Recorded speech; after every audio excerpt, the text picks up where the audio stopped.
Keeping that dial on ESPN Northwest Florida, rely on it. Hey folks, Chris Kramer with Bill Kramer GM. And the best place to listen to the Inside Drive with Ryan Mulvey is inside a brand new vehicle from Bill Kramer GM. And I want you to know we've got 10 times the amount of inventory on the ground as we did this time last year, and darn near all of them are discounted. So shop us online at BillKramerGM.com or visit us the corner of Frankfurt and 23rd. We'll make it easy and take great care of you. Are you looking for a place to take a leak? Do you have a truck, tractor, or other hydraulic equipment leaking or not performing as it should? At Reliable Hydraulic Solutions, we can get you back to work. Do you have a busted or leaking hose? We can typically replace them while you wait. Hydraulic cylinder or pump needing repair? In many cases, we can have it back to you the next day. Reliable Hydraulic Solutions, 6840 Highway 77 in Southport, just south of Tractor Supply. The best place in town to take a leak. What's that sound? That's the sound of Downy Unstoppable scent beads going into your washing machine and giving your clothes freshness that lasts all day long. There it is again. It's like music to your ears, or more like music to your nose. That freshness is irresistible. Let's get a Downy Unstoppables bottle shake. And now a sniff solo. Nice. Get 6 times longer lasting freshness plus odor protection with Downy Unstoppables in wash scent beads. At Creative Gems, we believe every piece of jewelry tells a story of love, legacy, and the art of fine craftsmanship. Family owned with every detail crafted on site in Panama City, Florida, we invite you to experience more than just shopping. It's a journey to remember. Come visit us online at CreativeGemsInc.com or in our showroom on Jenks Avenue, open Monday, Wednesday, and Friday. Creative Gems. I am an American soldier. I'm a warrior and a member of a team. I serve the people of the United States and live the Army values. I will always place this first. I will never accept defeat. I will never accept defeat. I will never quit. I will never leave a fallen comrade. I am disciplined. I am disciplined. Physically and mentally tough. Trained and proficient in my warrior tasks and drills.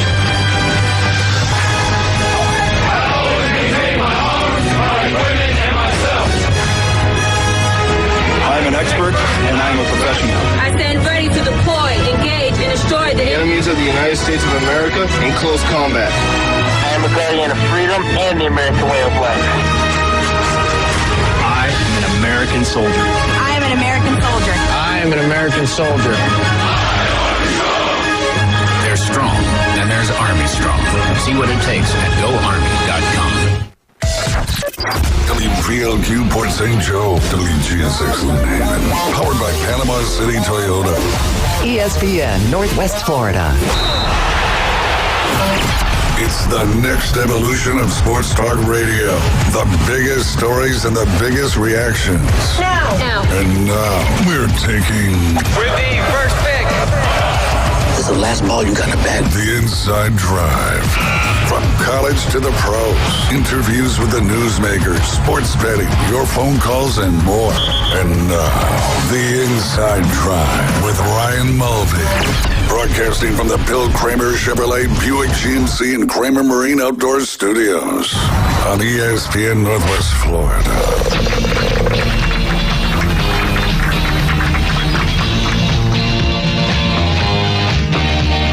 Good morning. You're listening to The Inside Drive live here on ESPN Northwest Florida, 104.3 in Panama City Beach, 101.9 in Port St. Joe along the Forgotten Coast. As always, Facebook, X, and YouTube. Just search ESPN Northwest Florida. While you're there, give us a subscribe, give us a like, give us a follow, comment, all that good stuff. The more the merrier for us. You can always download our free mobile app so you can listen anywhere you have cell phone service. That's 104.3 ESPN Northwest Florida in the Google Play or Apple Store. You can also follow us on TikTok. It's inside.drive. And then if you're looking to get in some of these contests, you can go to ESPNPC.com. All sorts of fun stuff going on. But we appreciate you tuning into the show today. A little dreary out there today. A little storm system came through this morning. Hopefully washed away all that pollen. And I'm sure it'll pop here in the next couple days as sometimes that rain makes things grow a little faster. Jay, how are you today? Doing great, Ryan. How you doing? We're doing good. We're doing good. DJ Davey Crockett pocket behind the glass, wearing the Chicago Cubbies hat today. Looking good. He's looking good in that. I'm going to call it an Alabama polo. Oh, this is bright red, man. It's the glass. The glass makes it look crimson to me. All right, there you go. And the backdrop of the, the not white, so bright sun. Yeah, exactly. There we go. Yeah, exactly. I'm with you.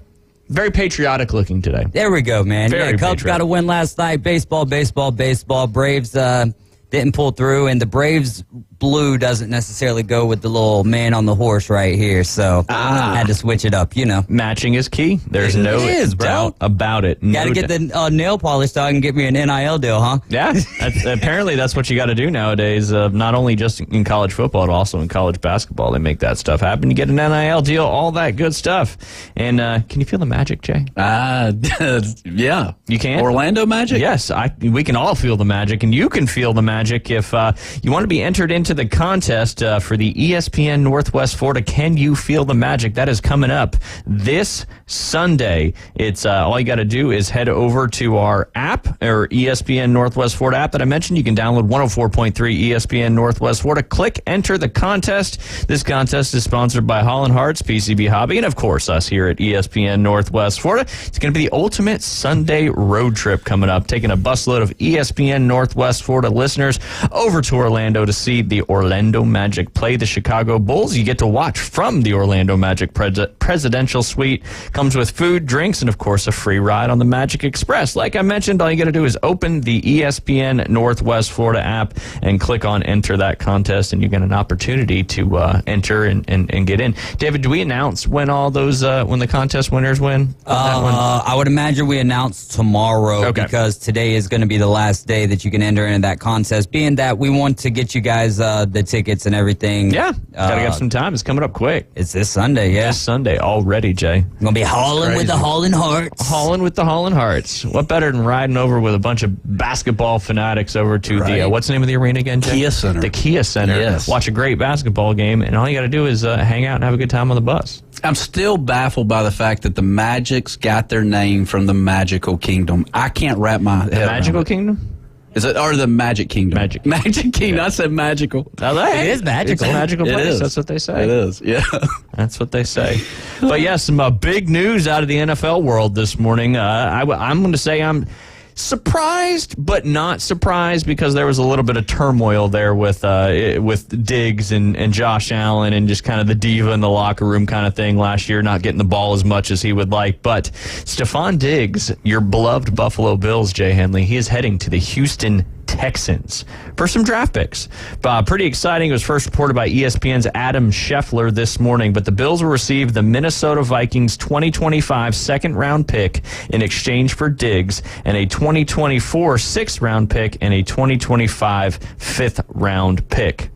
It's almost like they gave up more, not even almost, they gave up more for Stephon Diggs than what the Steelers had to give up for a quarterback in Justin Fields. That's wild. Yep, absolutely. And it's going to be interesting. The Texans offense obviously kind of surprised everybody making the playoffs last year. I don't think anybody realized how good that C.J. Stroud was truly going to be. And if he stays healthy again this year, I think the Texans' new offense is certainly looking scary, Jay. C.J. Stroud behind center. You got Joe Mixon now in the backfield, came over from Cincinnati this offseason. Stephon Diggs, Nico Collins, Tank Dell, and Dalton Schultz is now your highlighting of your skilled positions there on the Texas starting offense. It's crazy. Pretty good stuff. It is. Pretty good stuff. Yeah, you can make the argument, and I don't think that it's a fetch either, that the wide receiving core now for the Texans is better than what Josh Allen had over there for the Bills. And the AFC was already stacked as it was. We've seen the moves, what we were talking about before the show started, that the Jets have made. So they're definitely in the running as long as Aaron Rodgers stays healthy. This is just going to be a wild season, but does it, they had the issues up there in Buffalo with Stephon Diggs and Josh Allen, and just every offseason, during the season, and at the end of the season, not happy over there. So does that cause a rift there in the locker room? Personally, as a Titans fan, I would love to see it. Yeah, I don't think that's going to happen, because when that's going on in a locker room and all that, and then when you leave, typically it's that switch for the restart, and it's kind of like you're fresh again.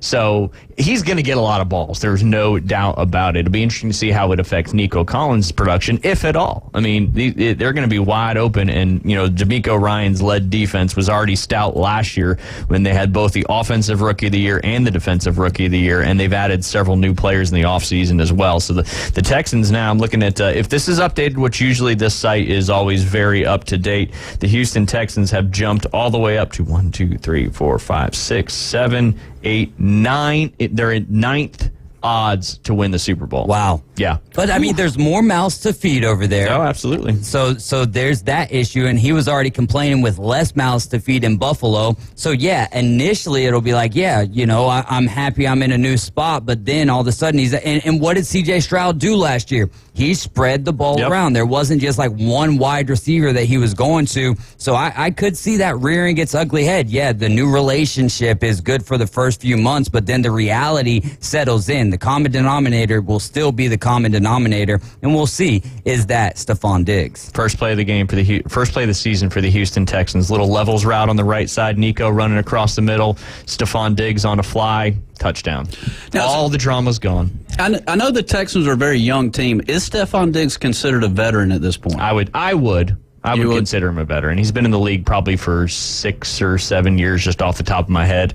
So I don't know. Yeah, I mean, it's going to be interesting. But, I mean, if you're airing the ball out 30, 35 times a game and, he's getting, 10 catches a game, Nico's getting, 5 or 6 and all that, it's going to be wild. It's crazy how quick of a turnaround the Houston Texans have made in just 2 short years. Yeah. No doubt about that. But, yes, their odds currently, the best odds you can get out there if, obviously Hard Rock's legal here in the state of Florida, but the best odds you would find outside of Florida where you're legally able to gamble are plus 1,800, where most books have the Texans at plus 15 or 1,600 to win the Super Bowl now next year. Pretty crazy. That's crazy. Pretty crazy. The Jets coming in at anywhere between plus 2,000 and plus 2,800. That might not be a bad little $10 future bet for you there, Jay. Not bad. They're shaping up pretty nicely as well. Again, if everybody can stay healthy. Your former team, the Atlanta Falcons, have jumped up quite a bit as well. Who do you think has the highest odds to win the Super Bowl? It's an easy answer. Highest odds, like meaning they don't have a chance, like the worst opportunity to win the Super Bowl. Oh man, let me throw out Arizona Cardinals. No. Surprisingly, there's 1, 2, 3, 4, 5, 6, 7 teams behind them. Maybe the Giants. I don't know where the water is, and I mean the water in New York right now, man. The Mets are not that great. The Giants, like what's going on with New York? Yeah, Giants are pretty far down there, too, but there's 4 teams worse than them as far as odds. It's an easy answer, and you kind of have their color on. Not Detroit. No, not Detroit. I was going to say. Actually, this covers kind of 2 teams. The Houston Oilers. Yes. The Houston Oilers don't have a chance to win the Super Bowl this year. So, yes, that is the correct answer. 0-0 odds there. You win the prize. No, the Carolina Panthers. The Carolina Panthers have the worst odds, followed by the New England Patriots, then the Washington Commanders, the Tennessee Titans, the New York Giants, the Denver Broncos, the Las Vegas Raiders, and the Arizona Cardinals kind of round out your top 10 or your bottom 10 worst odds to win the Super Bowl in that one. Gotcha. So, yeah. But draft's coming up, like we were talking about before the show. A lot of things could change come the end of this month after that draft gets finished up, as there's a plethora of great wide receiver talent in this particular draft. Yes, sir. Looking forward to it. Want to make sure we talk about, and I apologize for failing to mention this yesterday, and I certainly should have, but this article coming from WMBB.com, it happened on Monday, and it's Cooper Moss over there, pitcher for the Arnold. He surpassed 200 career strikeouts, only the second player in Arnold Marlins baseball history to reach that mark, and he also did it while tossing a no-hitter shutout victory Monday night. He's also committed to the University of Florida. He struck out 12 batters in a 3-0 win. We mentioned that they won 3-0 on Monday against Seymour, Tennessee in the baseball tournament that they're currently hosting, allowing his first and only hit in the top of the 7th inning to keep him from a no-hitter. Near no-hitter. I apologize for reading the wrong thing there. So it was a one-hitter shutout. Pretty impressive stuff there. Like I mentioned, he's the second pitcher in Marlins history to reach 200 Ks, only trailing Shane Funk Funk, who was drafted by the Texas Rangers back in 2005. They were 13-0 after that. They're now 14-0 after another victory yesterday in that tournament against another team from out of town. And I got it right here, Tuesday, April 2nd. Max Preps, thank you for the assist. They beat Apollo 7-3. Knocked Apollo Creed out. Yep. Creed out, 14-0, continuing that best start. Some other local baseball scores from yesterday. Bozeman in softball beat Bay 9-2. Mosley lost to Colquitt County 6-0. As I already mentioned, Arnold beat Apollo in baseball 7-3. Bozeman had a game over there while the middle school county track meet was going on against Bay High. Bozeman won that 16-1, and they're currently 14-2 on the season. And then over on softball, Mosley beat Rutherford 15-0. When is that? You know that off the top of your head when that Arnold Bozeman game is coming up? This month? I'll look it up, though. Let's say April 21st. That'll be my guess. Jay, take a guess. What? Yeah, we'll go 24th.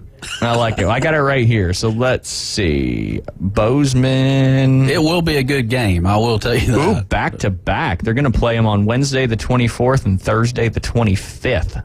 Little home and away series there, 2 games to round out the regular season. Be some good baseball there to watch. A lot of talent on both of those teams. So that's some pretty cool, exciting stuff there. Yes, sir. A lot of action over there for those Arnold Marlins since the soccer team wins the state championship. Baseball team's having the best start they've ever had. Football's on the up and up, maybe, with their new coach. We'll see what happens when we get to the fall. Also want to mention the middle school track meet that went down yesterday at Tommy Oliver Stadium. We had 5 teams competing at Bayhaven, Rutherford, Merritt Brown, University Academy, and Palm Bay. On the boys' side, Bayhaven took first, Rutherford took second, Merritt Brown third, University Academy fourth, and Palm Bay fifth. On the girls' side, Bayhaven took the victory in that one. UA and Rutherford tied for second, Merritt Brown finished fourth, and Palm Bay finished fifth. I know we had a couple girls from University Academy and a couple gentlemen from University Academy that won their individual competitions as well. I know Levi Merritt, I'm trying to see if I can get some more information, but I know Levi Merritt won the mile for the boys, and then Jillian and Emma placed first and second in the girls' high jump, and I think Angelica won the shot put, and I'm not sure about the discus. But if I get more individual information, I'll mention it later on in the show. But it was exciting out there at Tommy Oliver. It was moving fast-paced yesterday. We were able to see Ryan run, and she did great in the 800 and got her braces on yesterday, so it was a big day. And then, of course, we had a baseball game last night, and I got to give a shout-out to Liam. It was his 4th time on the mound. He's starting to get a little more comfortable. Padres got the victory last night, and our beautiful City Connect jerseys got up 8-3 in the top of the 3rd, and Liam was coming in to pitch in the 3rd. The bases did get loaded, a couple walks, couple pass balls, but was able to shut it down after that and got 3 consecutive strikeouts to preserve the 8-3 victory. With the bases loaded, With right? the bases loaded. Amazing. He had a big old piece of bubble gum, chewing it, popping bubbles. He's starting to get more comfortable. Yes, starting to get more comfortable. He just needed a little extra pressure to clamp down a little bit. And there's some pink in those jerseys too, right? Oh, it's the City Connect jerseys, the Padres. Yes, sir. They're spectacular. Yes, sir. Looking sharp. They're getting dirty now, but they're looking sharp. They need to be dirty. There you go. Absolutely. Slide for no reason, That's especially right. at that age. A lot of them do. Can they head first slide at that age or no? No, they can. Yeah. Okay. Nice. Not to first, but Whoa, yeah. Unless they're going back to the bag on a pickoff attempt. Right. Yeah. Which we're starting to see a little bit more of that. But they're coming in their own. It's fun. It's fun. Yeah. And watching that video that you posted yesterday, I love his follow through and his form, man. That's, he's getting there. Stuff. Yeah, he's getting there, and I have nothing to do with that. That's all just him figuring out how to pitch, because I don't really know what I'm doing. Oh, come on. Golf, hockey, football. That's kind of my spectrum there. Maybe a little basketball here and there, but we need more roller hockey here in Panama. I know. Man. It's just the Navy base. Yeah. James plays. So speaking of that real quick, as James, his mother-in-law had a fire at her house. Oh. So prayers to James's family. Absolutely. James does some great work for Is everybody okay? ESPN Northwest. Yeah, everyone Florida. is fine. Everyone is fine. There you go. There you go. I'm going to end the segment with this one because it may take a couple seconds because I'm sure you'll have something to say. This is completely off topic, completely not related to sports, but it's getting to be that time of season. And because we got Keith today, we don't have the full Afternoon Delight segment, but this is your comprehensive guide to yellow stripy things. Do you know what yellow stripy things are? No, please tell me. Insects that fly. Oh, okay. We're going to do a little PSA, a little public service announcement. Okay. All right. I'm going to ask you a question, too, to start. We're going to start with the carpenter bee. That's the big, big B. It acts like it's tough, but it can't actually hurt you. It can't sting you. It has no concept of what glass is, lives in your fence, flies aggressively to try to scare you away, but it actually can't hurt you. Carpenter bees are bad, though, because if you got any wood, they will bore holes through it and destroy it quickly, so you want to make sure you take care of those. Heck of a carpenter. Heck of a carpenter. They are. They do good work. Yes. Work you don't want. Yeah, work you don't want. Good work for them. I ain't paying for that. Yeah, exactly. Exactly. All right, a honeybee, Jay. Can a honeybee sting you? I don't think so. They can, but they can only do it one time. Because what happens to a honeybee after they sting you? They die? They die. Okay. They commit. They're all in. Gotcha. They take you down. It's the bee that needs the help the most. That's the bee you see people doing hives and trying to create the population, because that's what keeps our flowers and our plants going, as they are the heaviest pollinators out there in the insect world. They are very friendly, but they can sting you, and if they do, the stinger falls out and then the bee passes away. The bumblebee, the OG of the yellow stripy things family, also pollinates stuff very well. So fat it shouldn't be able to fly, will let you pet it without getting agitated, and it's actually a flying panda. Huh. Not really, but okay. On this comprehensive guide. That would be a great minor league baseball team, the Flying Pandas, and it's a bumblebee. It's a bumblebee, yeah. It would be. You got the Rocket City Trash Pandas up there. Yeah. Been to several of those games. Those are fun. Yeah. Minor league games are just so much fun. All right, the hoverfly. This wears yellow stripy uniform to scare you, actually can't do anything to you, hangs out in fields, follows you if it likes you. So if you see the hoverfly, which looks like it's dangerous, but it's got big old wings, it can't actually hurt you. Okay. So don't swat it out of the air, Jay. I don't know if I've ever seen one of them before. It looks very familiar, so you probably have. I don't know either. Then you got the paper wasp. It looks scary, but will only attack if provoked. It's kind of like Jay. If he stings you, it hurts like the devil. Will chase you if you swat at it. Has no concept of personal space. So if you see the paper wasp, just slowly walk away. Okay. Because it doesn't want to, but if you attack it, it'll come after you. And the sting hurts like the devil. The yellow jacket. It wants your food and it will fight you for it. It'll never leave you alone. Will sting you just for the heck of it.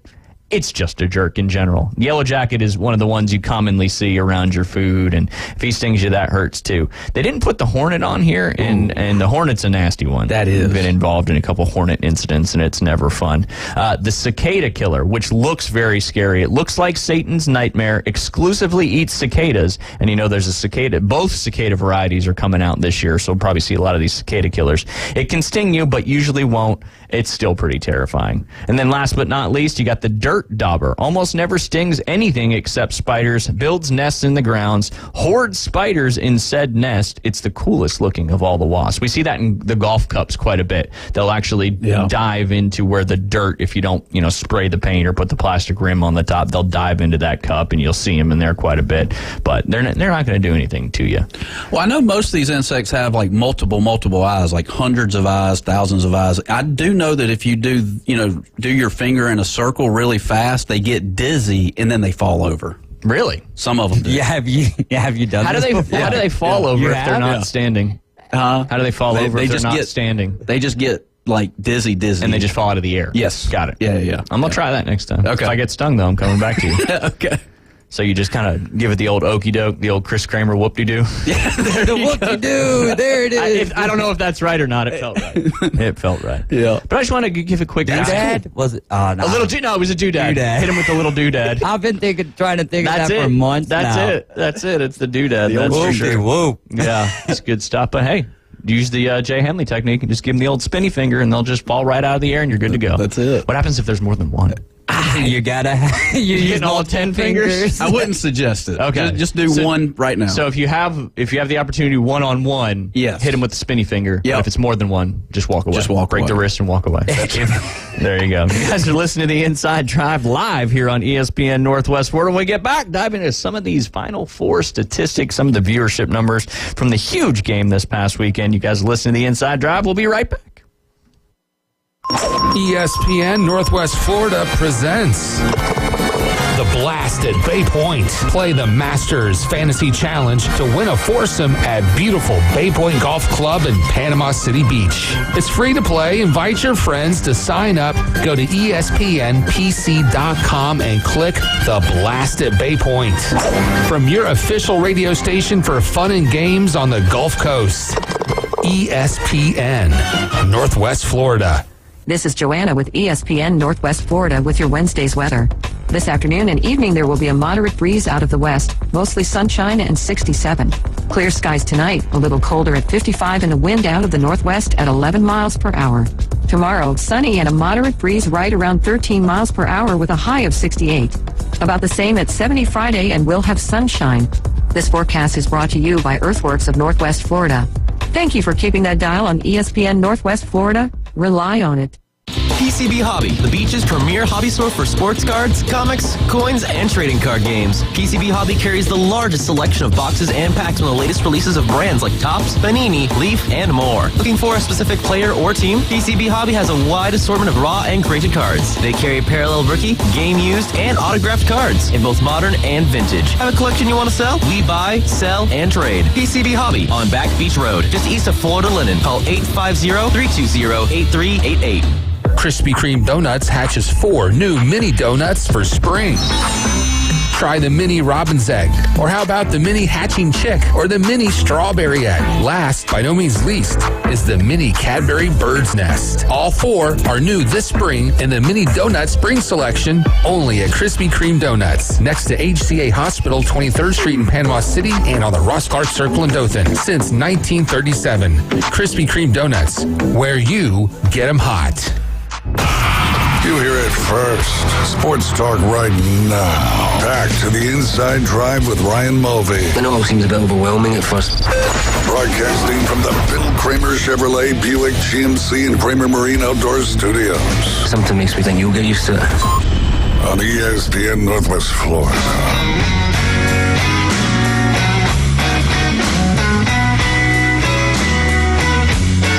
Welcome back. You're listening to the Inside Drive live here on ESPN Northwest Florida. Jay, I tried to look up your spinny finger bug thing, and I didn't find anything. No, you won't find it on the internet. Oh, yeah. So it doesn't exist then? Well, because everything on the internet's true, right? No. Abe Lincoln, shout out. I gotta try this. Right. I gotta try. I'm telling you though, if I get stung, I'm gonna be upset. Now, honeybee's gonna be upset if I try to do it to a honeybee. True. Then it'll die. Yeah. Then it feels like I'm committing murder to the honeybee. But could you imagine like having 1,000 eyes and then having something circle in front of you? Like, I mean, you would get dizzy and fall over too, right? If you had 1,000 eyes. I don't know. I mean, I know me and you only got 2. We've got 4. Oh, yeah, we do have 4. Yeah. We do have 4. David's the anomaly here in the 3 of us without the glasses on. Yeah. Isn't it like thousands of eyes? I know. I was thinking you just looked it up. That's why I asked the question. 5 eyes for the honeybees, but it's compound eyes. So essentially, what you're talking lots about, of lenses. Yes, lots of lenses. Lots of lenses. Okay, I got you. But a lot of lenses. Gotta be careful. Yeah. Gotta be careful. Hey, Jay, what's going on next week? Next week, we've got the Masters. We got the Masters week, and that only means one thing. It's the ESPN Northwest Florida Blast at Bay Point. It's set up. We've already got 10 people signed up, and we've got a whole nother week to get more people registered. But all you got to do is head over to ESPNPC.com, click on the Blast at Bay Point. It'll take you to the Masters website where we have the ESPN Northwest Florida Fantasy Group. You sign up for that. It's completely free. The winner of that will get a round of 4 at beautiful Bay Point Golf Club and some other amazing prizes from your official station for fun and games right here on the Gulf Coast. That's ESPN Northwest Florida. Invite your friends to play. I mean, if you can beat Jay in Masters Fantasy, I mean, you got to one-up on him for the rest of his life. Hey, and a shout-out to Char Cormier, Forest Hills Country Club, or golf course up in Augusta. They're listening to us this morning, so shout-out to Char. We are real, by the way. I know. This is a real station, Char. We're having a good show. Yeah, we are. Real life. Yeah. Amy Bond is going to be up there. She is up there, actually. She's at the Augusta National Women's Amateur, and she's going to come on the program with us tomorrow and give us a live update over there from the Augusta National Women's Amateur. But, Jay, some little more facts as they continue to come out from that huge Iowa-LSU game a couple days ago. They averaged 12.3 million viewers during that broadcast. That is more than every women's college basketball game ever, every ESPN college basketball game ever, every MLB game last season, every NHL game last season, every MLS game last season, every NBA game last season except one, and every college football regular season game last year except for one. That's some crazy stuff. That is right there. crazy. That is some crazy stuff right there on those viewers. I wonder what that one game was in college football. And I'm guessing they're talking about the regular season. Okay, but I'm going to look at those numbers because it peaked at 16 million. I felt like we had a few games that this sounds like it's one of those things like, oh, let's, pump it up. No one's going to actually go back and look at what the numbers were. But we'll look at that. But I would imagine it would be Michigan, Ohio State, right? You would think so. Yeah. But unless they're just talking ESPN because Michigan, Ohio State is on Fox. So, and Auburn, Alabama was on, CBS last year. The only time they put the caveat with the network was just the college basketball games on ESPN. Right. Everything else looks like it's every except for one. And if it is one, and it is in fact true, I'm going to guess it was the Iron Bowl from last year. Makes sense. Could be Michigan, Ohio State too. It's got to be one of those. Yeah. David's going to find out for us, but that's pretty spectacular stuff there, Jay. It was, and I was intrigued. I mean, for me to watch that game, and it was a great game. Yeah, for you to watch any sporting event really is a big thing. That's for sure. Yeah. What ticket price do you think is more expensive? Men's Final Four minimum ticket price or the women's Final Four ticket price? I feel like this is a trick question. I'm going to say which one's more expensive? Yes, the women's. More expensive, yes, by far. It's like, what, 500 to like 180 or something like that? No, you'll be shocked. So the men's Final Four minimum ticket price is $571 to get in. The women's Final Four minimum ticket price is $970 to get it. Now, that's a ticket for 2 games, but still, that's some pretty impressive stuff there. Oh, so that gets you in for both games? I would think so. Cool. It doesn't say that on here. I'm just assuming that because both are played, at the same place back to back. So I would imagine you could probably buy. It may just be an all-day ticket thing. Yeah. At $973. It's just how much these girls are moving the needle when it comes to women's college athletics. Yeah.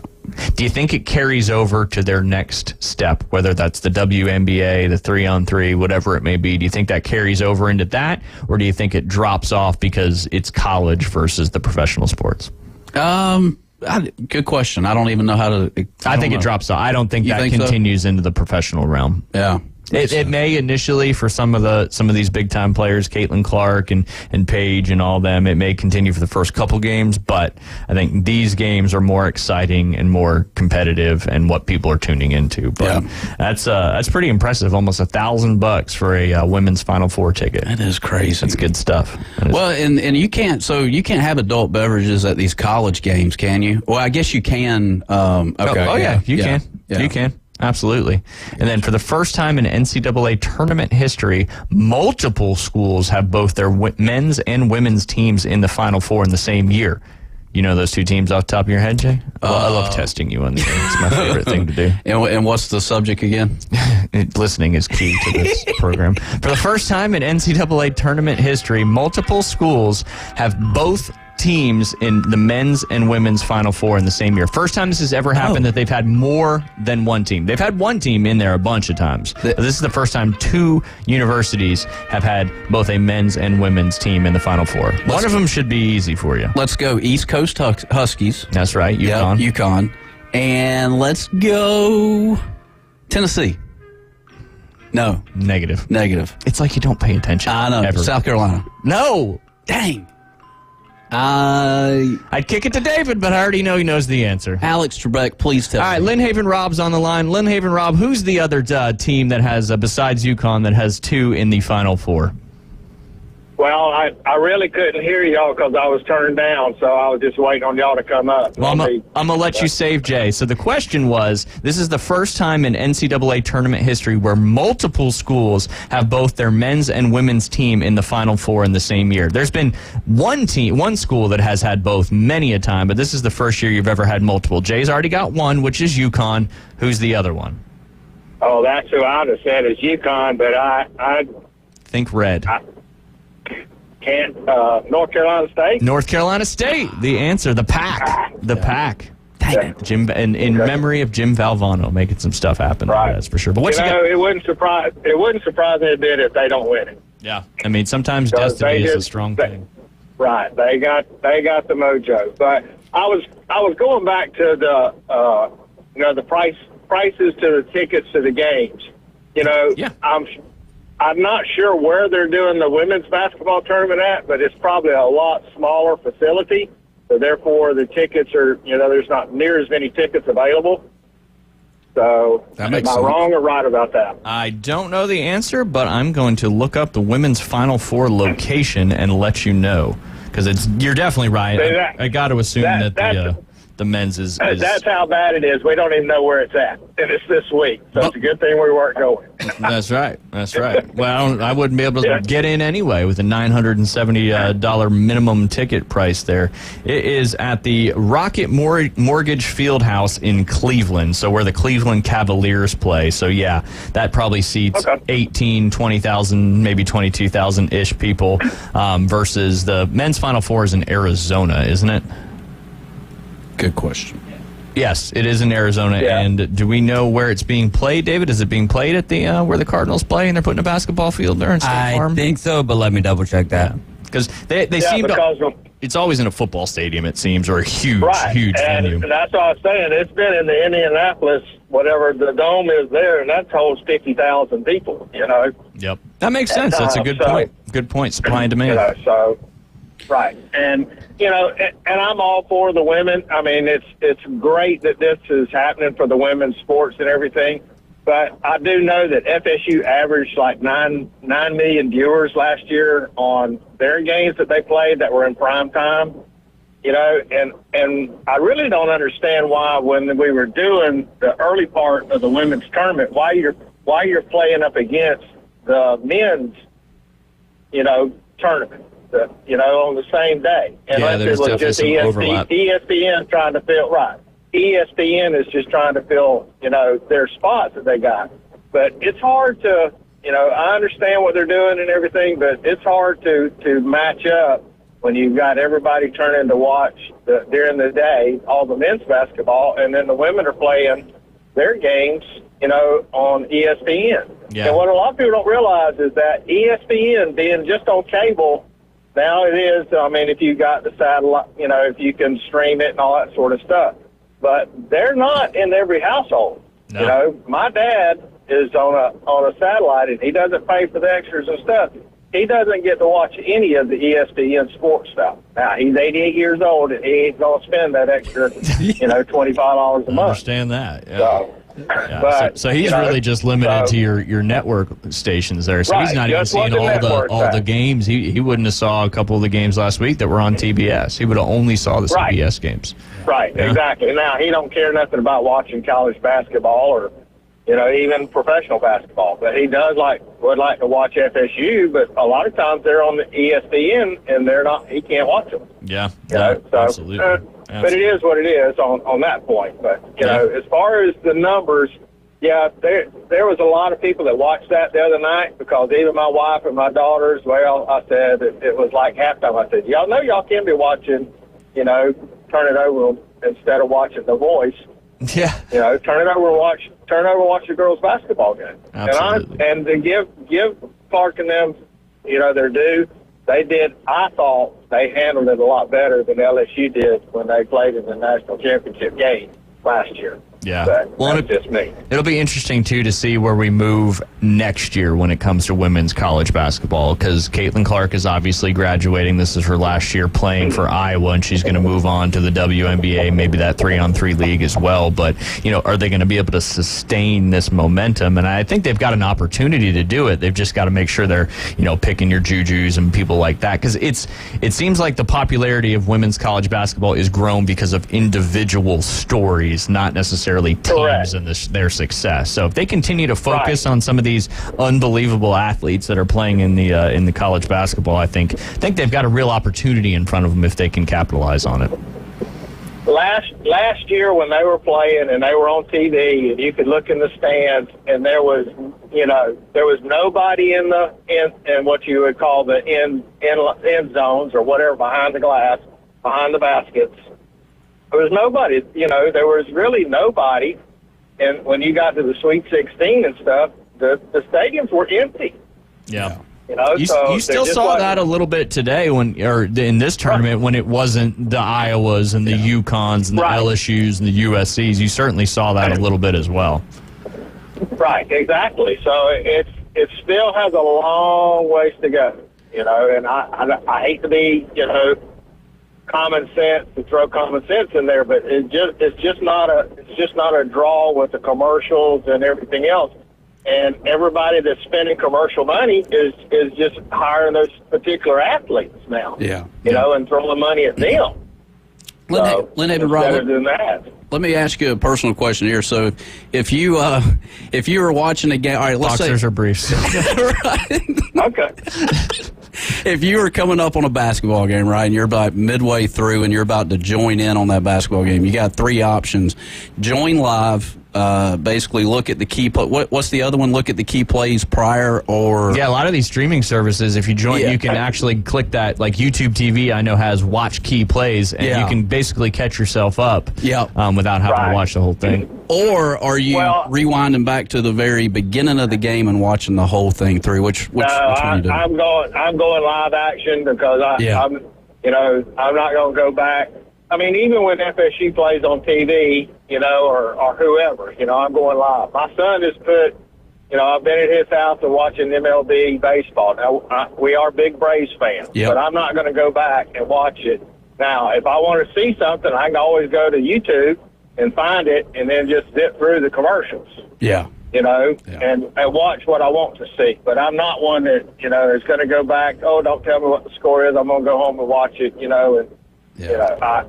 Well, and that's so impossible nowadays. I mean, if you have your phone anywhere near you and you are an avid sports fan, the you would have to just put your phone completely away. The days of don't tell me the score, I've got it taped, seem to be few and far between now. Right. Well, if I have the game day, FSU game day, so I listen to the baseball games, the basketball games, and all that. The notification just about comes up before the last pitch is thrown, and the same with the Braves. The notification just about they're not even, through shaking hands before you get the notification that, breaking news, whatever it is, Braves beat whoever or lost or whatever it is, so you're right. And, the day of instant information, that is for sure. That is for sure. Yeah. Well, Lynn Haven, Rob, go ahead. I was going to say, is I'm old school. I could throw my phone out the truck window right now and really never miss it. I know. Bet you won't do it. Then you wouldn't be able to call in. But the rest of the world would be in trouble. Well, I just left the Funiac, so I am listening on the internet on my phone. So. There you go. Throw it out the window, Rob. Throw it out the window. Oh man, we should. I think the world would probably end up being a better place if we all did that for a couple weeks. Exactly right. Reset. It'll never happen. No. All right, guys. Y'all have a good day. We appreciate you, Lynn Haven. Rob, you do the same. Are you? I'd like to sometimes. I know, right? But everything revolves around it, it seems. Just throw it at the window right here, Jay. Hey, we'll find out how strong that glass is. Yeah. On your phone screen. It's looks pretty thick. It does. It's not distorting, though.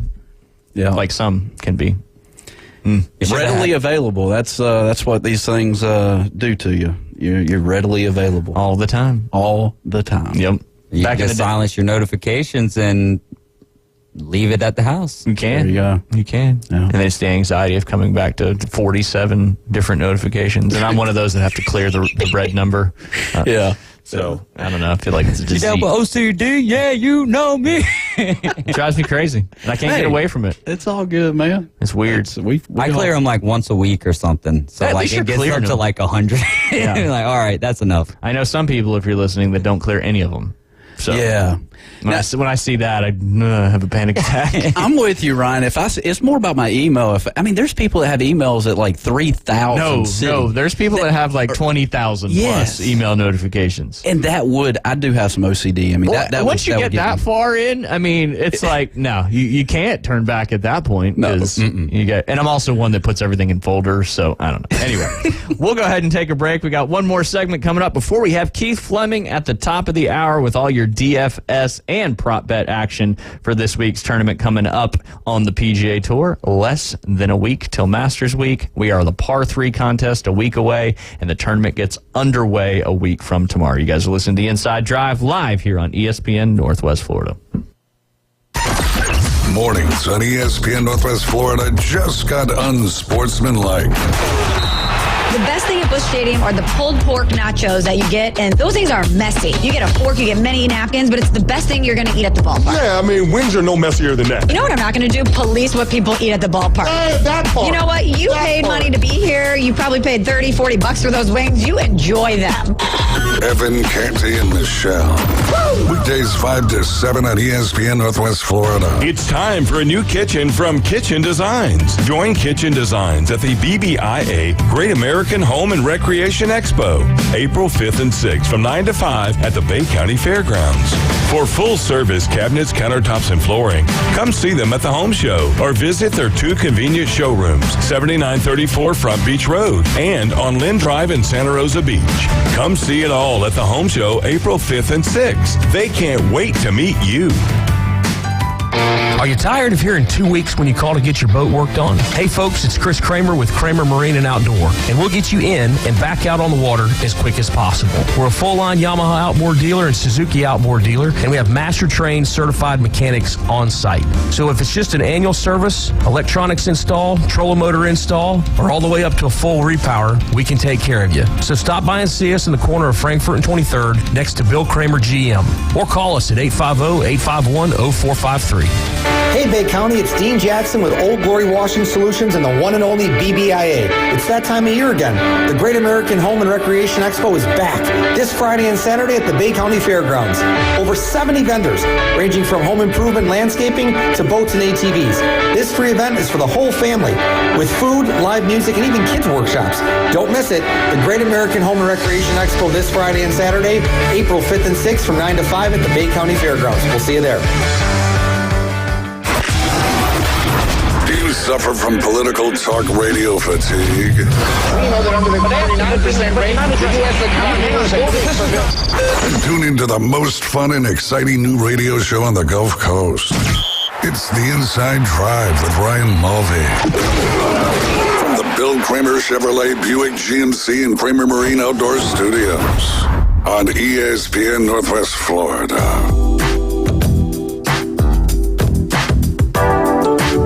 Jay Henley music. You're listening to The Inside Drive live here on ESPN Northwest Florida. You're leaving us after this segment? Yeah, I got to get a haircut. I feel like it's personal now with Keith. You got to get a haircut? Yeah. Well, I mean, it's personal with Keith, clearly. No, it's not. It's at this not. point. Some sort of vendetta. It's got a full afternoon, and I got to get a haircut. And it seems like if it rains down here, I was texting Ryan, if it rains down here and you're on vacation, the first thing to do is go get a haircut because, like, all the haircut places are full right now. Well, maybe the first thing you should do is make that haircut appointment at 12:15 or something, or 1:15. Well, I'll be teaching. Or make it when it's sunny outside when everybody else is not getting their haircut. Yeah. But then I'm busy then. Yeah, it's like a catch-22. I know. You can always just shave your head and be okay with it. Amen, brother. Amen. We'll do it right here on the air. Yes, sir. Right here on the. Hey, you were telling me something in the break, kind of sports related, kind of not sports related. But I've never gotten somebody that's texted me with the numerals 911 as some type of emergency. But this wasn't necessarily an emergency. It was more of a getting your attention so they could talk to you kind of thing. Yes. I had 2 911s this week I've never already, had anybody text me 911 before. Usually if there's an emergency, they just call. I had one last week. My dad went to the emergency room, so his wife texted me that. Well, that's a 911. That's legit. Yeah. But the 911 I got was that... and I hope your dad's okay. He's good. Yeah. Good. Jack Cooper up in Georgia, he's 13 years old, and he had another hole-in-one on Wednesday. And another meaning how many? He's had 3. At age 13? Yes. Whew.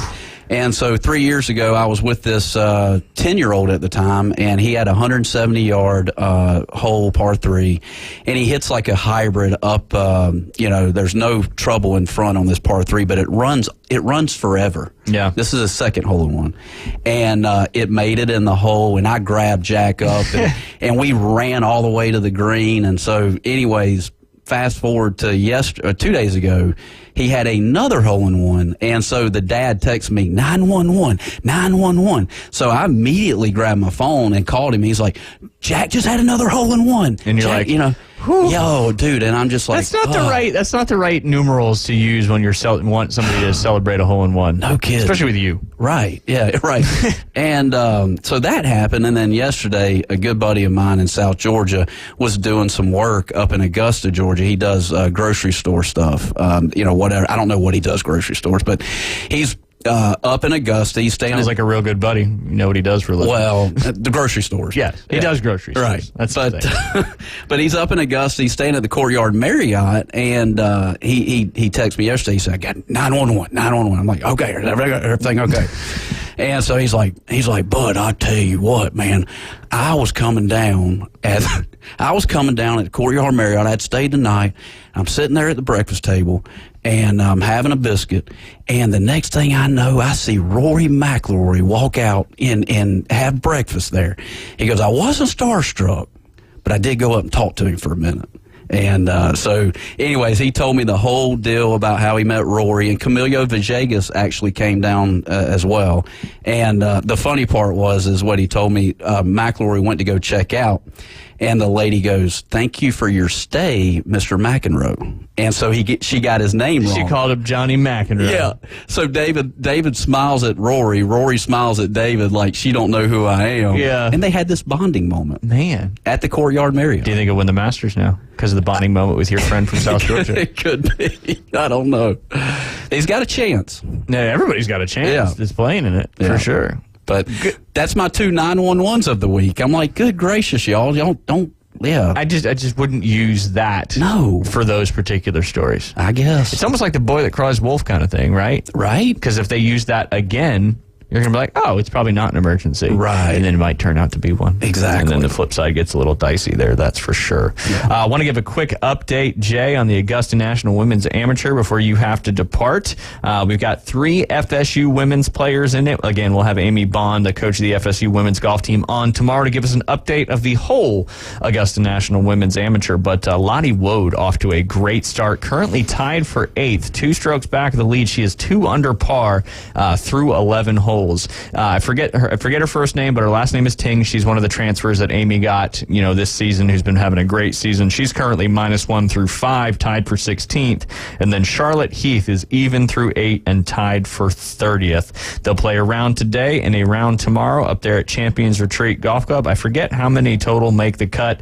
They'll move on to play Augusta National on Friday, but the beautiful thing about this event is everybody gets to play Augusta National on Thursday in a practice round, whether you are playing on Friday or not. So good luck to the FSU 3 current team members playing in this particular tournament. Just a testament to how good the FSU women's golf program really is. But currently you've got 2 players tied at 4 under par.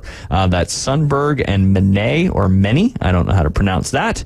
But beautiful golf course up there, Champions Retreat Golf Club. I believe they play the Palmer and the Nicholas 9s because they have a Palmer, a Nicholas, and a Player 9 up there at Champions Retreat Golf Club. So just coverage will be on the Golf Channel. I believe it's 1:30 to 3:30. I don't know if that's Central Time or Eastern Time, but it will be on the Golf Channel if you want to check out some great amateur golf. Well, we were talking to Char before, so he's hosting that Valspar. Yeah. And now, is that something different than I think the women's have already played. Okay. The women have already played. That's the boys tournament that they're hosting there as well. I got you. Yeah, because the girls went up there. I think it was last week they played, and then the boys playing the Jaguar Invitational coming up, leading up to Masters Week. Okay. So some pretty cool stuff there, that's for sure. We'll keep you posted on the Augusta National Women's Amateur, and we'll keep you posted tomorrow when we talk to Amy Bond as well. Looking forward to talking to her for sure. Real quick PSA, don't forget, sign up for the ESPN Northwest Florida, the Blast at Bay Point. Just go to ESPNPC.com, click on that banner, you can sign up, it'll take you to Masters.com. All you gotta do is make a quick account. When you make that account, you'll be able to join that ESPN Northwest Florida League. The winner of that will receive a round of 4 out there at Bay Point Golf Club. Can't wait to play some Masters Fantasy with everybody. And if you listen next Wednesday, you got all the way until before the tournament gets started to get your players entered. And next Wednesday will be heavy Masters action with Keith Fleming, and he'll be coming up with us here at the top of the hour as well. Question for you, Jay. Yes, I watched a good bit of that Kelsey documentary yesterday. How did Travis Kelsey meet his wife? I'm going to give you 4 options. Okay. In college, at an NFL game, randomly, or on Tinder. Did he swipe right? They met on Tinder. Dang, that's crazy. Pretty crazy story. And his wife thought it was like a catfish, like it wasn't really Jason Kelsey. And then he had said, "Hey, come out and meet us at a bar." And she was like, "Well, this is either going to be a really cool thing or really funny." And they ended up, the rest is history. They've been married. But yeah, you wouldn't think that an NFL player of his stature at the time now this was a while back, but would be meeting people on Tinder. That's bizarre. So pretty cool. I thought that was a interesting story. That is for sure. We got about 6 minutes. We can dive into it real quick. Little MLB conspiracy theory for you, Jay. I want to get your thoughts on it. It has to do with the Oakland A's. I want to ask David Hayes what he thinks as well. The Oakland A's season is only 6 days old, but it has already gone off the rails. Empty seats, bad defense, a 1-5 start aside, there's now a conspiracy theory involving anti-owner fan group, a player hitting .429, Oakland's front office, and a wristband. The details of the conspiracy are the A's have made 2 confusing moves lately, benching all-star Brent Rooker for 2 games and demoting Esteury Ruiz despite a .429 start and leading the league in stolen bases last year. And an ex-post pointed out both players wore wristbands made by an anti-ownership fan group last year. Then the conclusion on this conspiracy theory is that the players are being punished for a quiet protest. Could be a coincidence, could not be. What do you guys think?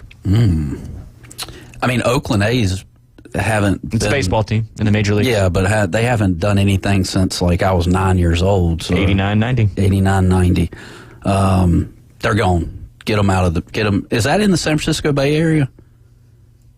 Did you hear the question? David, No. answer the. Go ahead. Let me get your thoughts. I don't even know how to respond to what he just said. I was curious if it's more of something to do with his MLB service time. We had Jay Chapman on with us yesterday, and we were talking a lot about that. But not the Esteury Ruiz situation here. So it could be. I know. I saw this little pamphlet that I guess they gave to the staff, and maybe the staff dropped this and a fan picked it up and he posted it in one of the sports groups. I don't know if there's any validity to it, but if they had any if they saw any signs or things that said rooted in Oakland and any situations like that, they were supposed to try to get rid of that or at least keep it out of the sight of cameras. So, I don't know. Maybe this is something where he was focused on or, quietly protesting, and they're like, all right, well, we're going to send you down. But you're still part of the organization at that point. So, yeah, I don't know.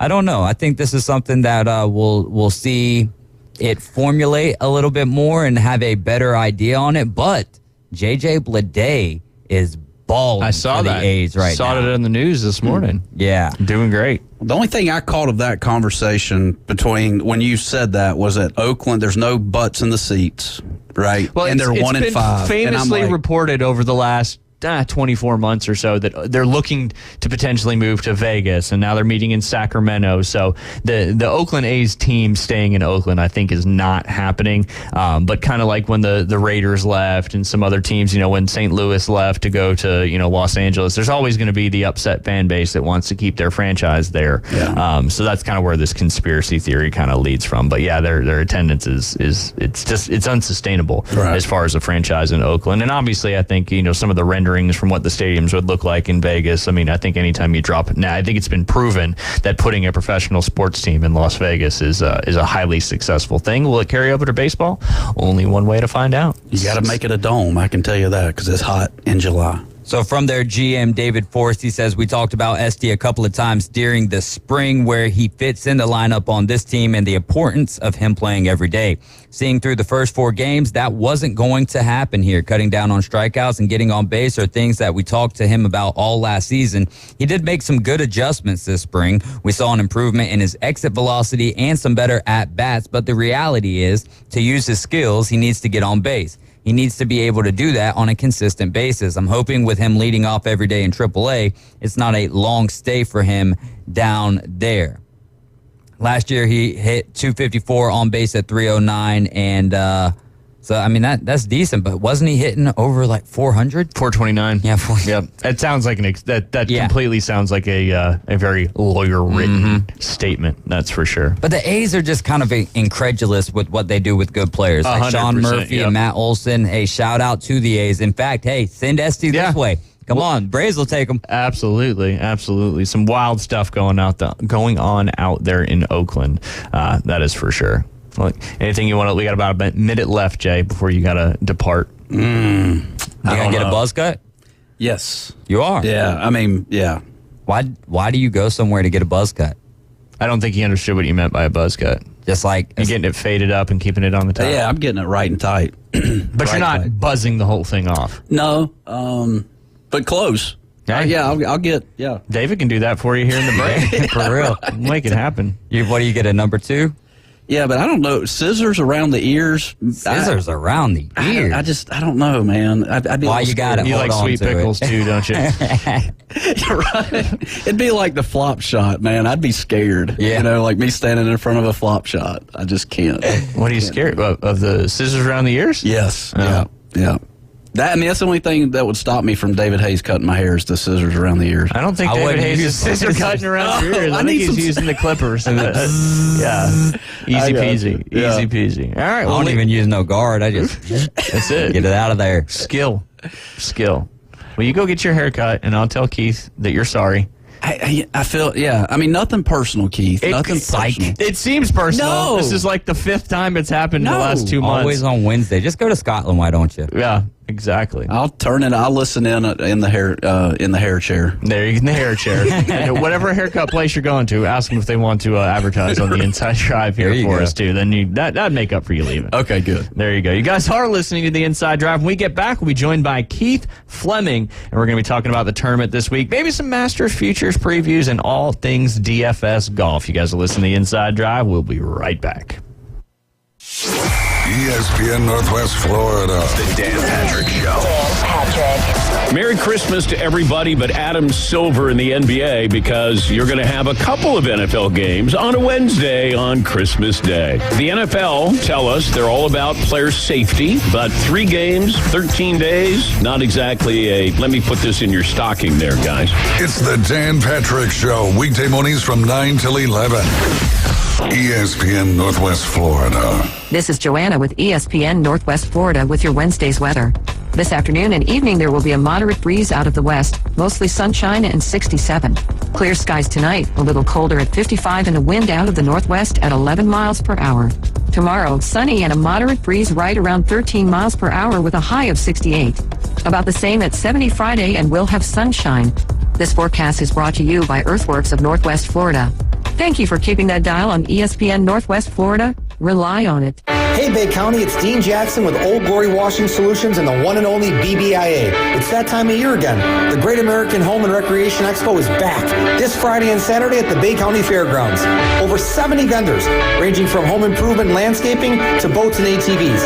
This free event is for the whole family, with food, live music, and even kids workshops. Don't miss it. The Great American Home and Recreation Expo this Friday and Saturday, April 5th and 6th from 9 to 5 at the Bay County Fairgrounds. We'll see you there. WPLQ Port St. Joe, WGSX Lynn Haven, powered by Panama City Toyota. ESPN Northwest Florida. At Creative Gems, we believe every piece of jewelry tells a story of love, legacy, and the art of fine craftsmanship. Family owned with every detail crafted on site in Panama City, Florida, we invite you to experience more than just shopping. It's a journey to remember. Come visit us online at creativegemsinc.com or in our showroom on Jenks Avenue. Open Monday, Wednesday, and Friday. Creative Gems. We're starting fresh. Fresh new start. Locally sourced, Farm to Radio. The Inside Drive with Ryan Mulvey is live and local. From the Bill Kramer Chevrolet Buick GMC and Kramer Marine Outdoor Studios. On ESPN Northwest Florida.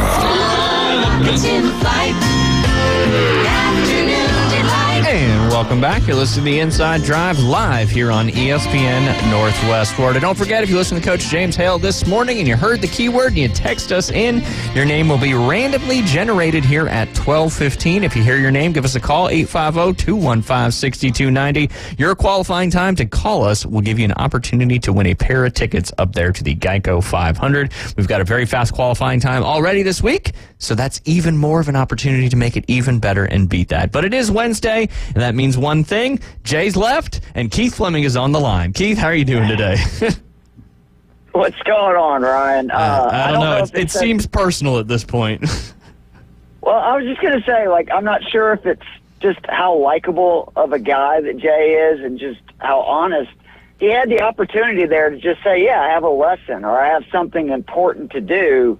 But no, he just voluntarily is like, I'm going to get my hair cut. I'm out of here. Yep. So, yeah, it is a little personal. Come on, Jay. You could lie to me. Just a small field helps every now and then. Yeah, absolutely. It's Jay's world. We're just living in it. That's all. But we're coming up on some exciting golf next week, and I'm of the opinion that the Masters week could not come at a more important time for the state of golf right now, to just kind of give everybody a break of what's going on in the professional golf world, as you do have a combination of the tours kind of coming together, so to speak, for the LIV players that are actually qualified for the Masters. Yeah, it's. We've talked about this, numerous times since the LIV PGA split has occurred. That, unfortunately, regular events seem less important. They are. Let's be honest. It's kind of when all the best players in the world are only at 4 events each year. What does that tell you, right? It's a golf watcher that these are the most important events. These are the only ones where these guys really get to test their merit, their skills, etc., versus the best players in the world. So it's an important week, and it's ironic that last year we came into this event. The worst thing that could happen, right, was for a LIV player to win the Masters, which I honestly thought was ridiculous. It was going to happen. It was just common knowledge with all the guys that won majors before. Eventually that was going to happen, and the guys that they, had leave with them to the LIV Tour. And then Rahm, the savior, right, prevented that disaster from happening, because Koepka was leading going into Sunday, and Rahm came back, caught him, won.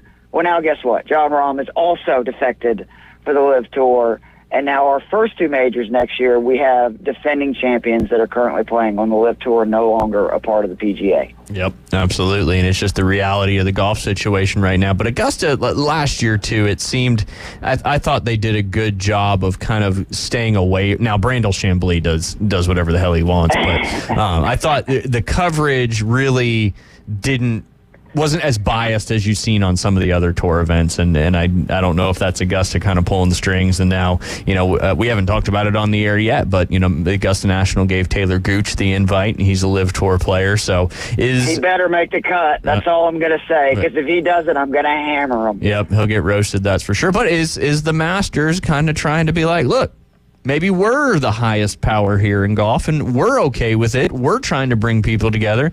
Maybe everybody else should kind of follow suit and figure it out.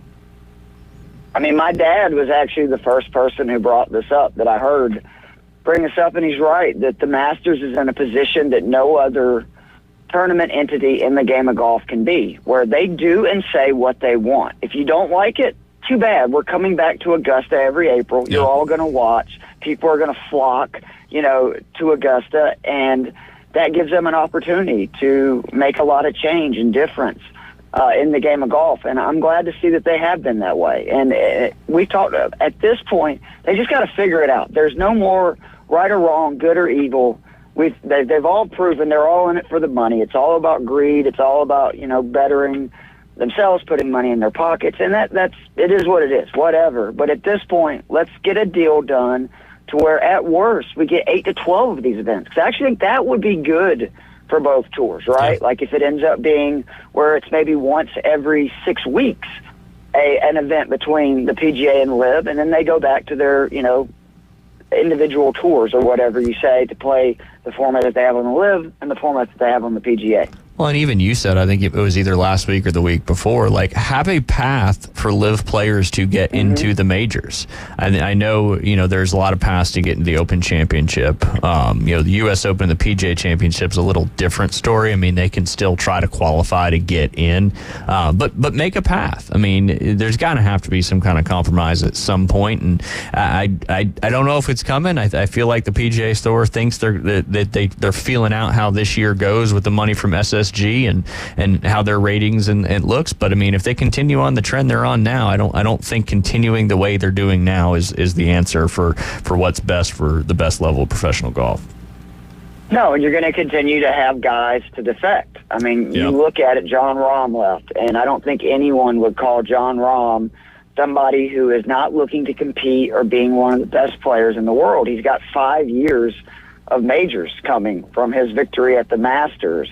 And Rahm's looking at it, they're like, look, I don't have to, play a certain amount of events. I get to kind of basically go play in these exhibition tournaments on LIV and just try to get my game right for 4 weeks a year. It's why Koepka was the guy more than anybody I understood from the get-go doing this, because Koepka had said the quiet part out loud. He only cared about the majors. He didn't care about week-to-week PGA events. He was only going to those events and kind of going through the motions because he had to, right? That was the only way he could keep his card and therefore continue to play in majors. So they've got to figure something out, or you're just going to see more and more big names defect, because at the end of the day, I mean, again, if you're going to take away the sort of moral objections that people had, including myself, and I've been proven wrong by what the PGA Tour did, who doesn't want to just make more money and work less? Like, I think anybody would immediately jump at that if that opportunity was given to them. Yeah, and if you're saying the opposite, you're probably lying to yourself. And I mean, and let's be honest, how are you measured in your golf career as a professional golfer? It's not by how many PGA Tour victories you have. It's by how many majors Tiger would argue. Yeah, of course. Him and Sam Snead obviously were certainly good at that. But, Greg Norman, for example, I mean, he won a bunch of times, and he won 2 majors, but he is defined by not winning the Masters.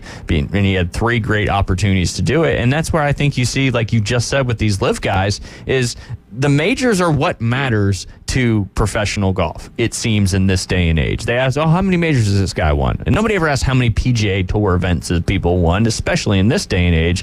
So, like you said, if they can, play competitive golf, it's not as much, it's not as many holes in a tournament, and then they get to play in the majors, and if they've, qualified for the majors and they get to compete and have an opportunity to win in that, I mean, that's kind of the perfect storm when it comes to that. I mean, because if you're a grinder on the tour, trying to maintain your tour card and playing week in and week out, that is exhausting. Ask Rory McIlroy when he was trying to do it and be a spokesperson for the PGA Tour. Yeah, the one thing that I will say to kind of be devil's advocate, though, is we may lose the ability to have these guys gain confidence when they get on the tour by winning PGA Tour events and then go on to win majors. I think of somebody like Jordan Spieth, right, who went through that. Justin Thomas, there's Scotty Scheffler now. There's definitely something to be not only learned but earned by beating the best players in the world, even if it's not, quote-unquote, the biggest event of the year. And I do just kind of wonder, are you now making it easier for the Koepkas and those type of players who already have a record, already know how to play in majors, to just pile up more if this continues? Because, of course, it's going to be a huge deal to a player who's never won a major before, and knowing that not only am I trying to win a major, I've never beat Brooks Koepka, right? Yeah. I've never beat Phil Mickelson when he's in the field, Jon Rahm 2-3 years down the line for the guys coming to the tour now. And it just, I do wonder if it's going to sort of shrink the number of people that can win an event rather than to increase the amount of people who can win an event. And for me, that's what makes golf great, is that, look at Larry Mize, right? He's a legend from his 1987 Masters win. It's the only, real win of significance he's ever had. And you ask people in the game of golf, they remember Larry Mize chipping in on hole 11, beating Greg Norman in that playoff, a guy from Augusta, and I just hope we don't lose those moments. Yeah, I don't think you'll ever lose it with the Masters, but that's a great point, talking about it's to use the term watered down a little bit. Are they making it easier for these guys that have won majors, that have what it takes to win majors? Because when you win the Masters, like you said, you get 5 years of major exemption, and you get to play in the Masters for the rest of your life. So they're obviously proven winners on tour. Now the guys on the LIV Tour that aren't qualified, obviously they don't really have an opportunity to get into the majors unless they try to go through the qualifying process with the U.S. or the Open Championship. But yeah, I mean, it's going to be really, really interesting to see how it moves forward. But that's a very, very good point, and I like the devil's advocate side of it. Is it making it easier for guys who know how to win majors and won majors with the current state of golf? Absolutely. One thing I did want to touch on before we get into this week's event, and actually I have some Masters futures I want to talk about, but I love the conversation you guys were having before about just watching sports, and I went through this with my father-in-law, who me and my wife have been together now going on, or actually just hit 11 years. And, you're so nervous when you meet, right, the in-laws. Like, really got to spend time with them. And I remember her saying, my dad's a big sports fan. You guys will get along great. So you can imagine my surprise when we start talking sports, and I realize he is that guy that records every single game, never watches it live, and then watches it after the fact. I understand his point of view is he's saying, I can fast forward through the commercials, I can knock a 4-hour game out in an hour and a half, but I'm like, the whole point of sports, in my opinion, is it's one of the few things we watch together as a society, right? It's something that we go through in the moment together. We live and die on every play together in the moment, and you take so much of that away if you're taping it. And then the other funny thing is, like, the first time they stayed, because, we have practically an animal rescue house at our house in Fairburn. And when they stayed with us, I'm real OCD about how much memory I have on the DVR through Xfinity. And it's at like 99%. And I'm going, what is going on? Well, Jim had taped like 35 games in the 5 days that he had been there. And I'm like, what is going on here? So it was just quite a culture shock. And he is, I think, one of the only people I've ever met who truly watches this way. And he swears he does not get spoiled by the games, and he usually finds out the results after the fact. And I have to be careful not to go, hey, did you see the Falcons score? Did you see the Braves game? Because more than likely he hasn't watched it yet. Yeah, definitely. I mean, interesting thing. I mean, and you can go back and watch games without having to DVR them as well. But I understand he was at your house, so a little different story there. But yeah, it's wild the sports intake this day and age, and you can pretty much watch whatever you want. Obviously, everything comes with a price. I mean, shoot, you can watch table tennis if you want to out there on the Ocho, so to speak. Everything's out there, which is pretty cool. Keith, we got about 2 minutes till we have to get our Race to Talladega entry this week, but if you want to start diving into maybe some Masters futures. Yeah, so I'm looking at the board constantly because I'm a degenerate, but looking a week out, the first name that just flew off the board to me is Brooks Koepka is 20-1. Yeah. Scotty Scheffler is currently, I think, 5-1 on most books. Rory is 10-1. Jon Rahm is 12-1. Can someone explain to me why you are getting that kind of juice on the baddest MFer on the planet in majors, Brooks Koepka? We saw what he did last year in his first healthy trip to Augusta in a few years. I think he should be the prohibitive favorite, just like he is in just about every major when you look at what he's done since 2016.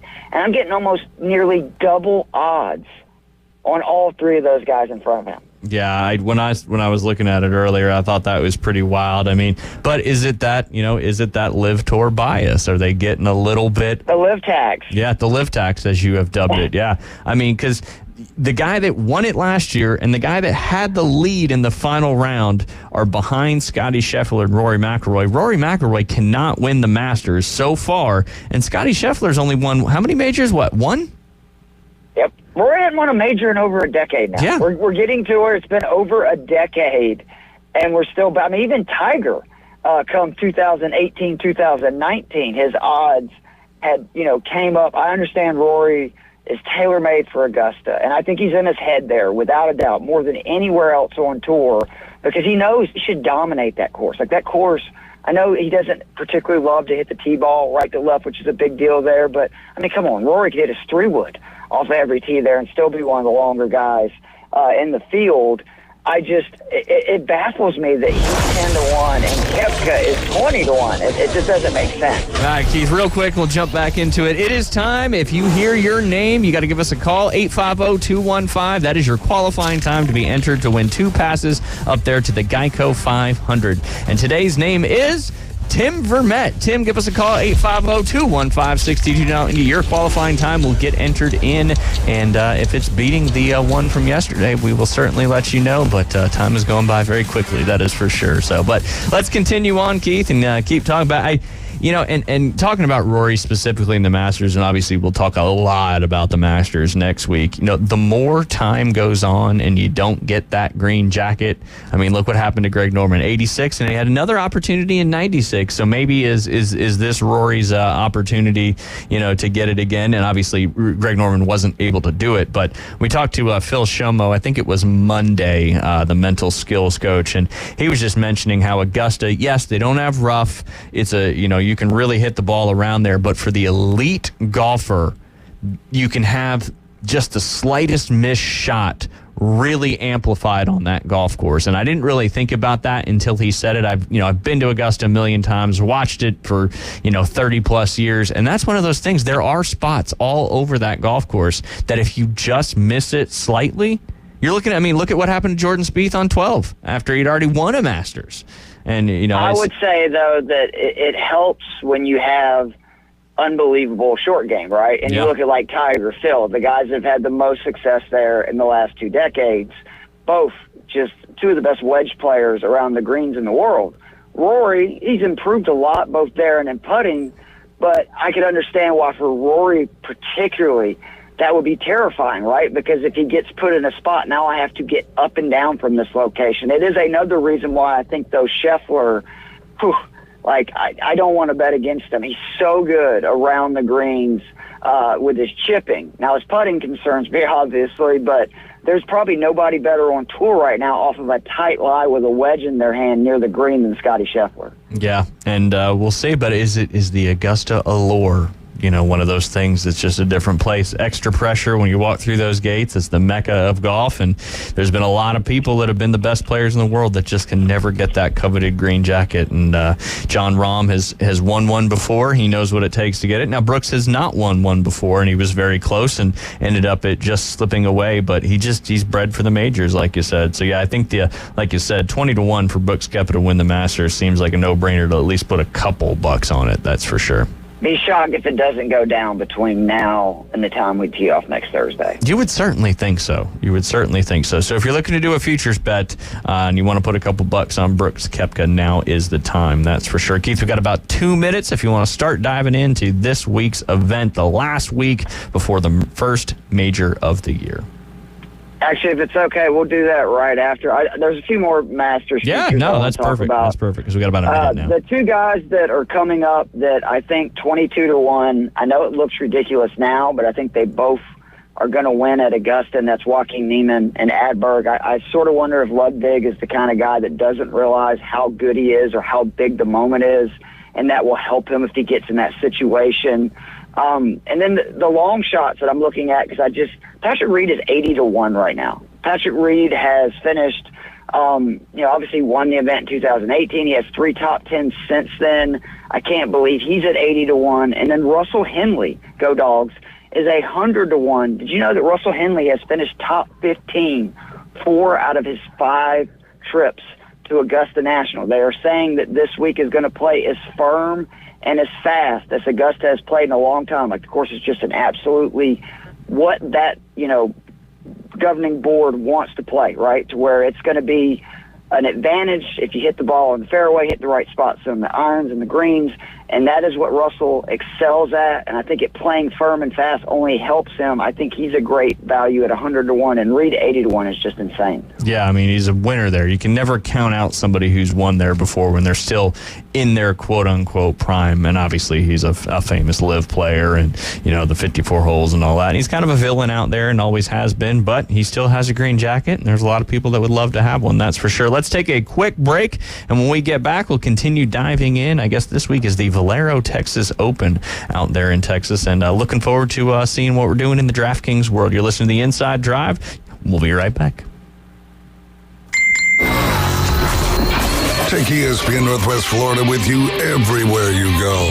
Anytime, any place, anywhere. The sports talk and live play-by-play doesn't have to end when you get out of the car. The ESPN Northwest Florida app streams your favorite sports talk hosts and the biggest games in ultra-high fidelity. This is of utmost importance in travel. Take the sports talk monster with you anywhere you go. Available for Android and iPhone. Use it anywhere or any place. This is Joanna with ESPN Northwest Florida with your Wednesday's weather. The remainder of the day, there will be a moderate breeze out of the west, possible thunderstorms and mostly sunshine and 67. Clear skies tonight, a little colder at 55 and a wind at 11 miles per hour out of the northwest. Tomorrow, sunny and a moderate breeze right around 13 miles per hour with a high of 68. About the same at 70 Friday, and we'll have sunshine. This forecast is brought to you by Ellis Agency Insurance. Thank you for keeping that dial at ESPN Northwest Florida. Rely on it. As a realtor, it's important who you choose as your title company. May we suggest South Oak Title? Their offices are modern, comfortable, and state-of-the-art. South Oak Title can close transactions in any location in Florida, Alabama, and Tennessee. Their free mobile app allows realtors to deliver a net sheet in seconds. They provide mobile closing services to accommodate buyers and sellers. Their offices are beautifully decorated, state-of-the-art, complete, safe, and secure. South Oak Title, creating a better title and closing experience through technology and tailored service. Visit them online at southoaktitle.com. PCB Hobby, the beach's premier hobby store for sports cards, comics, coins, and trading card games. PCB Hobby carries the largest selection of boxes and packs from the latest releases of brands like Topps, Panini, Leaf, and more. Looking for a specific player or team? PCB Hobby has a wide assortment of raw and graded cards. They carry parallel rookie, game used, and autographed cards in both modern and vintage. Have a collection you want to sell? We buy, sell, and trade. PCB Hobby on Back Beach Road, just east of Florida Linen. Call 850-320-8388. For the Inside Drive with Ryan Mulvey and Jay Henley. This man is destroying golf. Broadcasting live from the Bill Kramer Chevrolet Buick GMC and Kramer Marine and Outdoor Studios. You may be right, but our ratings are up and we're attracting new youthful sponsors. ESPN Northwest Florida. Chicken. And welcome back. You're listening to The Inside Drive live here on ESPN Northwest Florida. As we are every Wednesday, we're joined on the line by Keith Fleming. You can follow him on X or Twitter, whatever you want to call it this day and age. It's at Keith Fleming, Keith, Fleming with 2 M's. And we are about to dive into the Valero Texas Open. Keith, take it from here. It's a tough week just because we're so close to the Masters. And I say this because not only was I, doing all my prep with one eye a week away to Augusta National. Sure. Yeah, how can you not think about it? But I say that because it's very difficult to understand what players are doing this week as well. There's more good players in the field this week than we've seen in recent memory for the event right before. I mean, especially this major, but any major. And it's fair to question, kind of like what I said at the Hero World Challenge, remember earlier this year. Is a guy just there to sort of get their game fine-tuned, or are they just there to kind of cash a check, maybe to, check off one of their events that they have to play in this year? Are they there to win? Because, Mickelson is the last guy, right? And it's been a long time that won the week before. He ended up winning at Augusta National. But we're at a course that is ironically, did you know this, Ryan, designed by Greg Norman. What do you think the over-under, if we set it at 1, how many times they mentioned that this week on the telecast? Maybe it's a push for one. But yeah, I don't think they're going to be highlighting it. Yeah, no, it's there's certainly a name that's not going to come out of a lot of PGA Tour broadcasters' mouths, that's for sure. It's like, Voldemort. Can't say his name. So we're in Texas. No surprise. Very flat course. Similar to a lot of events that we've had recently. Overseeded fairways and rough. 80% ryegrass, 20% fescue. The rough is set at a very manageable 2.25 inches. If you saw what the rough, quote-unquote, and I'm using parentheses, was last week, I don't know if you really consider that rough. It looked a lot like Augusta National rough. I think we're going to kind of have the same thing this week. The typical, wind is obviously up because it's Texas. This time of year, you get really breezy conditions. Because of that, the greens are slow. You're going to hear players probably complaining all week about the speed of the greens. They roll around 11, which by tour standards, that's really slow. We're talking about like almost Open Championship speed to greens. What's, to me, fascinating about this venue is despite only having 3 water hazards, now there is non-penal rough, just, a small portion off the fairways, but only PGA National and TPC Sawgrass historically give up more double bogeys or worse than this venue of TPC. There are some really well-placed deep bunkers that the players are going to have to try to avoid because most of them surround the greens. They're in areas that players are going to miss shots. It's to basically punish pros for trying to be on the safe side. They'll kind of roll back into the deep bunkers. It plays a lot shorter, this course does, than what the yardage says. You can see by the guys that have won here, length is not a huge factor. Corey Connors is not somebody who exactly bombs it. He's got an unbelievable track record here. He's obviously won. Charlie Hoffman, another guy, doesn't exactly bomb it off the tee. Has a really good track record here. Has won here before. So, I was looking with my plays this week for guys that excel on firm and fast golf courses. And again, despite this course not having penal rough, they do have these really forested like brush areas that are what you would consider a wide miss off the tee. So as long as you're driving it relatively straight, it's not a big deal if you miss fairways. But you start hitting into these areas, there's where all the doubles and stuff come from and come to you really quickly. Ironically, there are guys on tour who play really well on these courses that have basically, it doesn't matter where you hit it as long as it's not a wide miss right or left. And again, that's something I leaned into this week. But more than anything, wind is the ultimate variable here. It looks like Friday, Saturday is going to be significant. Thursday and Sunday does not look that bad. I'm giving my picks not going through with the times of people teeing off. But as of right now, it absolutely looks like you want to go out late Thursday, early Friday. If that stays, and you obviously check the forecast, you're going to want to have a majority of those guys in your DFS lineups and a majority of those guys that you're placing bets on. For this event, for the official DraftKings lineup, I'm anchoring it with Hideki Matsuyama. He's 20-1 this week. I like that as well. He's 10,600 on DK. He's having one of the best starts to a season of his PGA Tour career. That's saying something for a guy who's been a staple on the tour for over a decade. He's finished inside the top 13 4 of his last 6 starts. Obviously, we know he had the win earlier this year. Currently leads the tour in strokes gained around the green, which that kind of blew my mind, and that is really good for Hideki next week at Augusta.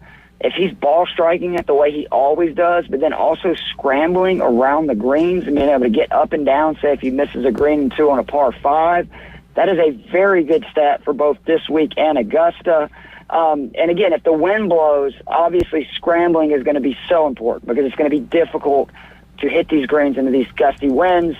He's still one of the best ball strikers on the planet, 4th in strokes gained tee to green. But what I like about Hideki the most is his numbers on approaches into the green. He's top 20 in proximity on shots from every distance from 125 yards to 200 plus, which is just, again, showing he is really in great form. I know he's got some health issues. We keep, saying he's got like some back and wrist issues. He's supposed to play this week.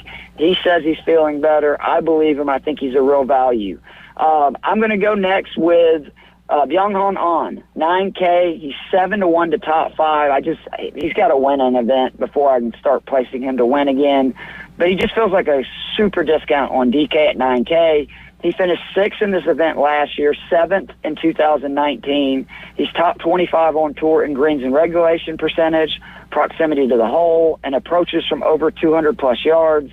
And by excelling in those stats, it makes it less likely he'll end up in this course's difficult greenside bunkers, which he does struggle a little bit around the greens, but I feel like he can ball strike himself into a top 5, top 10.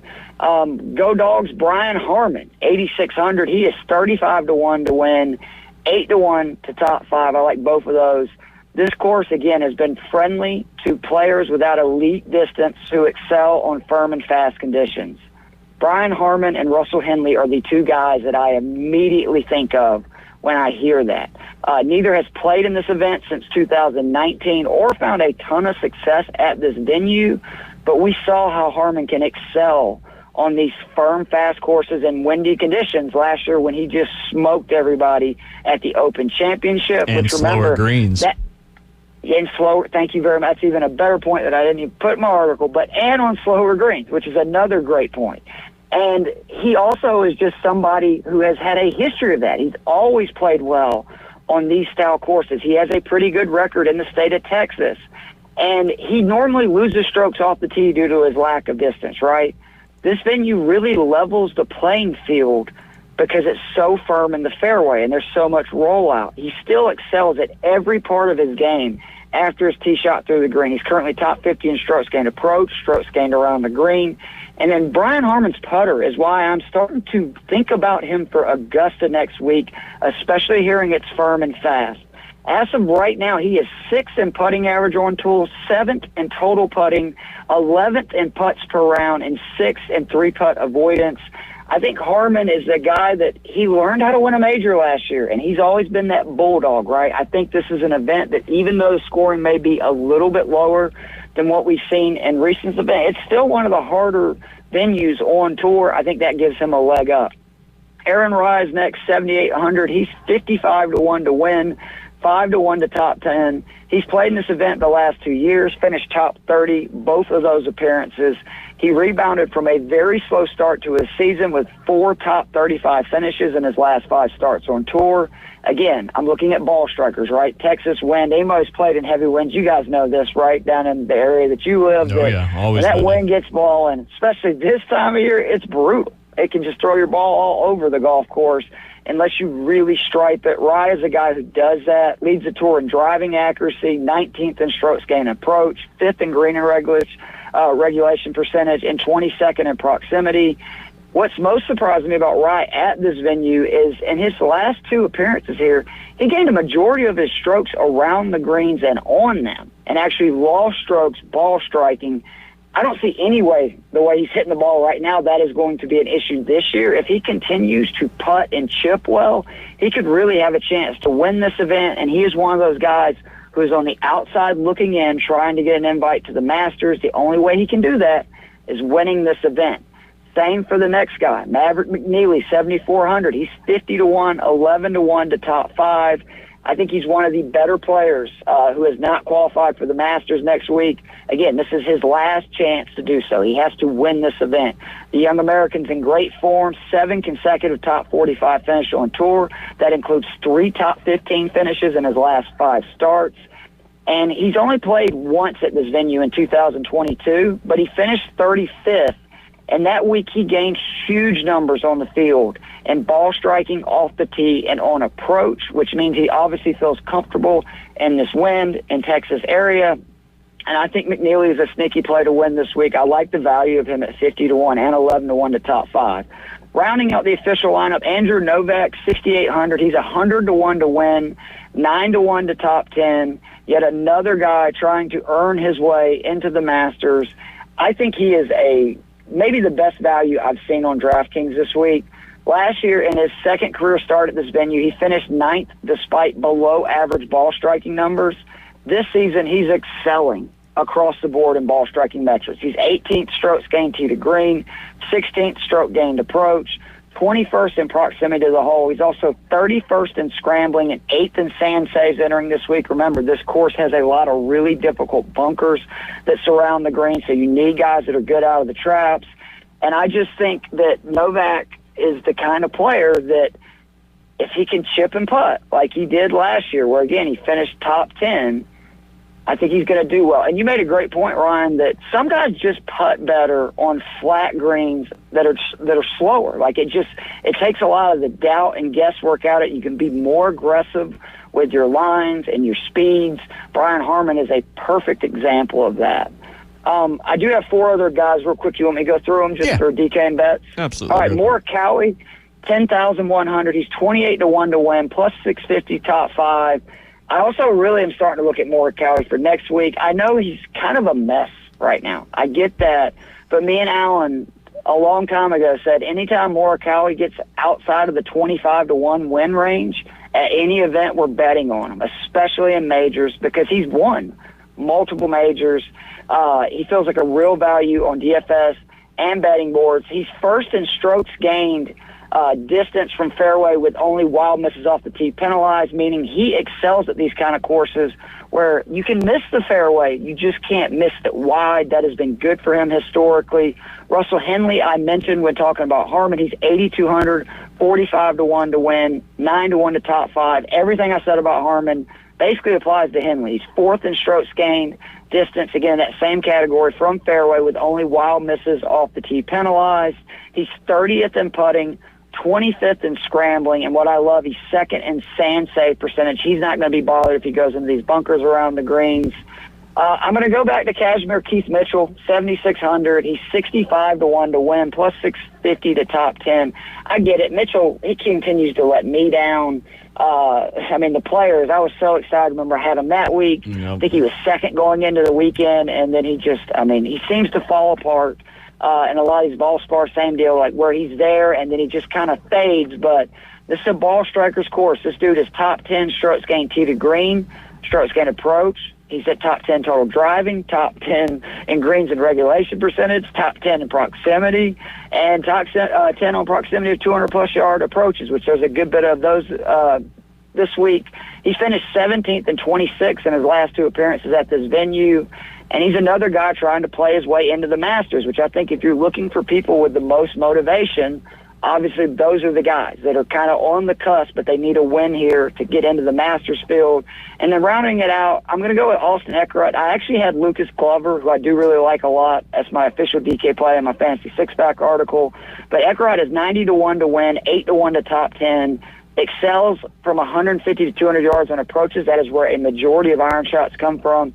Very accurate driver, 12th in total driving, 26th in proximity.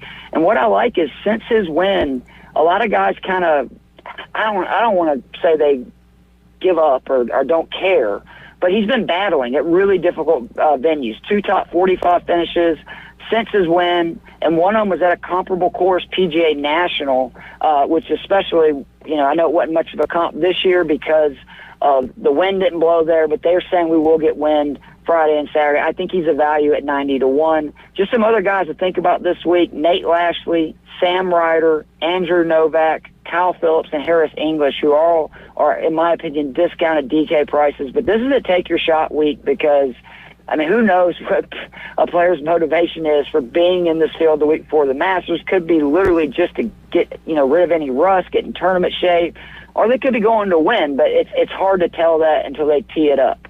Yeah, and I was going to be, we got a couple minutes left. One of my questions, what do you think Rory's motivation is to play in this? Obviously, they got the Augusta National Women's Amateur going on. The girls are playing their Thursday and Friday. And then Saturday is notoriously a day where a lot of pros will fly in and get a little practice round in. And then Sunday a little bit as well. But, you mentioned that the greens are slow here at TPC San Antonio. That is the polar opposite of what they're going to face next week at Augusta National. I understand the rest of the course is very similar. But what do you think a guy like Rory's motivation is? Obviously, he did not play last week, but playing this week in the tournament, probably just to be in golf shape?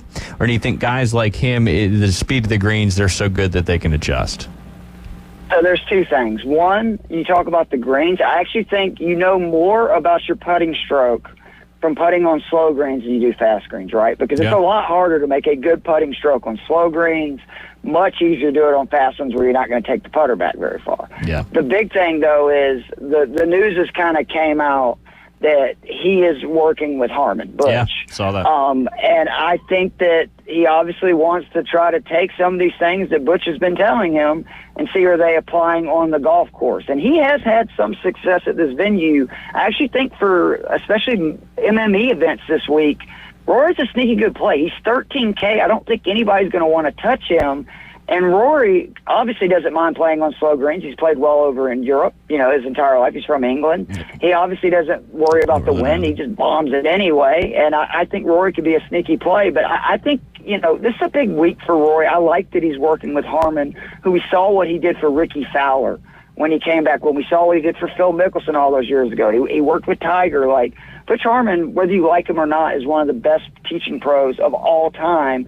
And I'm glad to see Rory is thinking outside the box and trying things new, because I root for Rory. Like, I do. I don't have a lot of faith in him. Yeah, and certainly Augusta has been one of his, Keith Fleming words, bugaboos out there for him. Bugaboos for sure, He'll get over the hump. Hey, that Keith, sits at tee shot on 10. Yep, which is hard to believe how long ago that has actually been now. Time is absolutely flying. Keith, real quick, let everybody know where they can find all your information should they want to do some research and have somebody to either thank or blame if you end up winning or losing. Absolutely.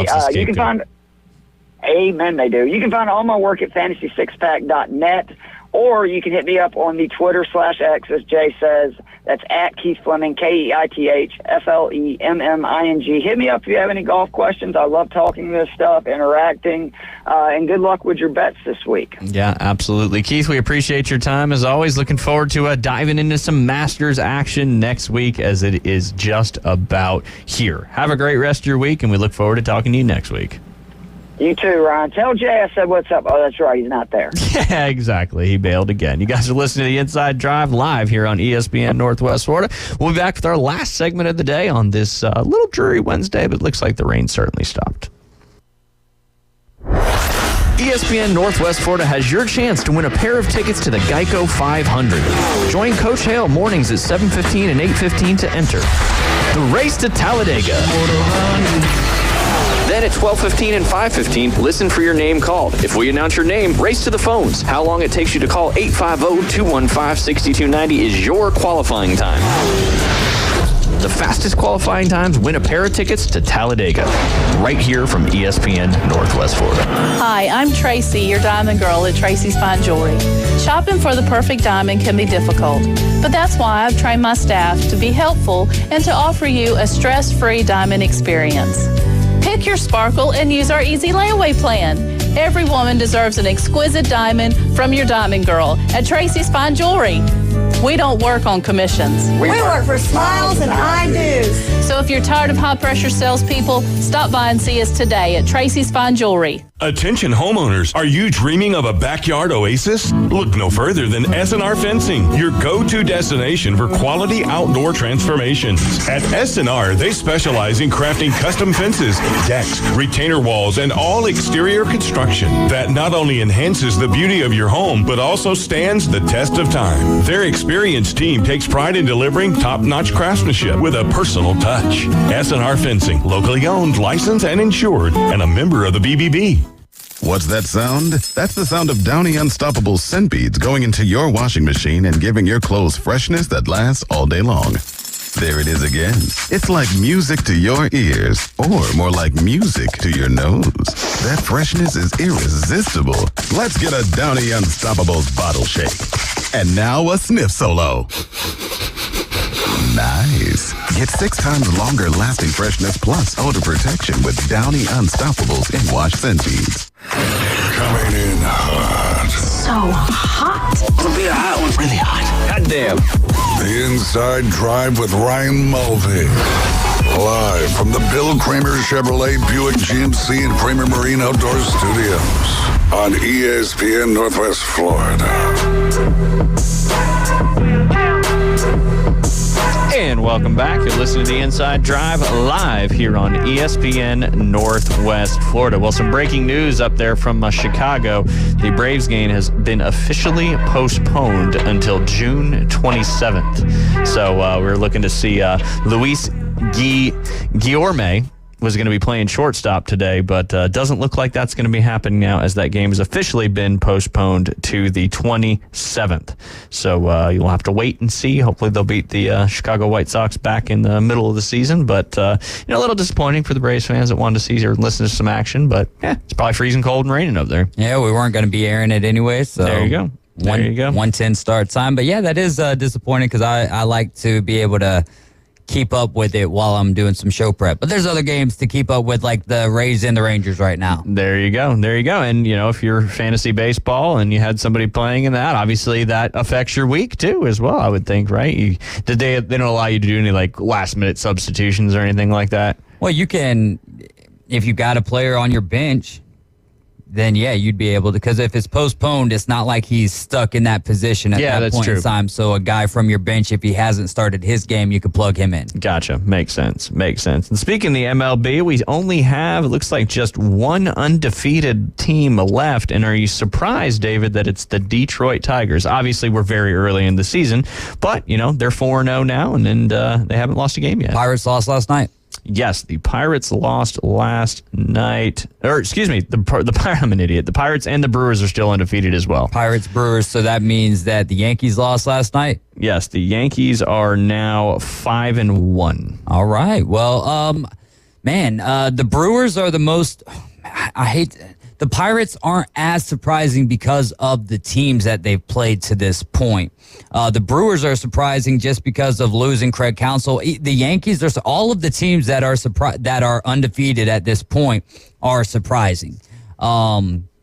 But it's not as surprising, like if you're ranking the surprisingness, how surprised I am. I would say that the Yankees might be one of the most surprising because of who they opened up the season against, being the Houston Astros. But, Dusty Baker not being there, Joey Espada becoming the manager over there, maybe that has something to do with it, getting the familiarity going over there. But yeah, man, loving to see that the Pirates are playing some great baseball. Brewers up there on top of the NL Central right now. And Sam Peebles, as he's been mentioning, watch out for those Detroit Tigers this year. Absolutely, off to a hot start. And only two teams left in the league that have not got a win yet this year, and that is both from the same division as the Atlanta Braves. That's the New York Mets, who are 0-4, and the Miami Marlins, who are 0-6.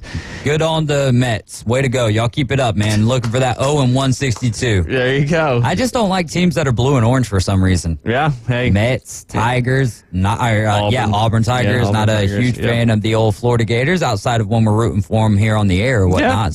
Yeah, there you go. Well, the Mets carry that same color scheme, so makes perfect sense in that one, that's for sure. A little quick Augusta National Women's Amateur update. The reason why I'm giving you an update on that one is because there are 3 Florida State players in that particular tournament. As we mentioned earlier in the show, Lottie Woad has now got it to 4 under par, currently tied for second behind Fiorini, who's -5 with 1 hole to go. Lottie's still got 3 holes to go out there, and then the other 2 FSU players, Charlotte Heath and Ting, are both even, about halfway through their rounds up there at Champions Retreat. Reminder, tomorrow we'll have Amy Bond on to discuss the Augusta National Women's Amateur and what an opportunity and experience it is for those ladies to play one of the best golf courses in the world, that's for sure. But good luck to, I think this is Lottie's 3rd Augusta National Women's Amateur, and I believe she's made the cut in all of them. Now, don't quote me on that. We'll find that one out tomorrow, but off to, I think, one of her better starts so far in round 1 up there at Champions Retreat. It is a 3-round tournament.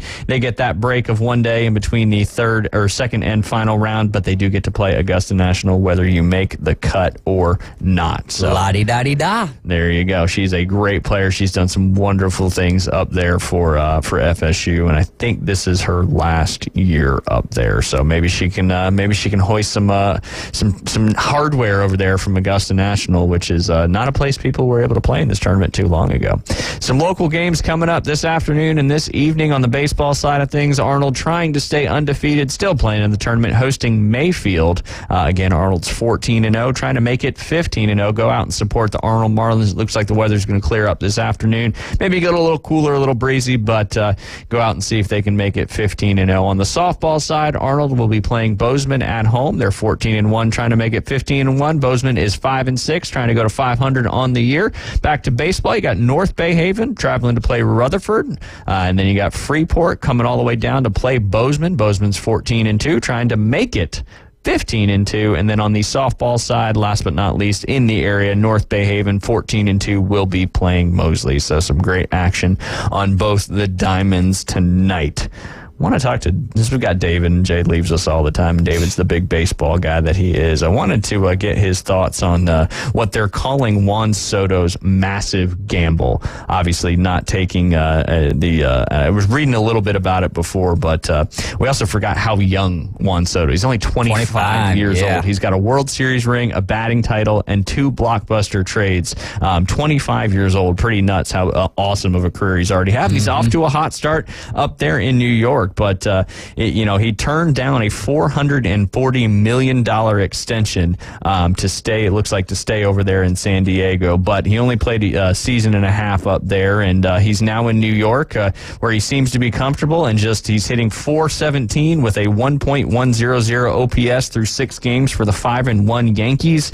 And sounds like he's certainly worth what he's doing up there. Yeah, no, I mean, it was a great move by the Yanks to bring him over. Now, the issue is does Cashman think that he's going to sign a long-term deal? Because if not, do you go ahead and trade him off at the deadline?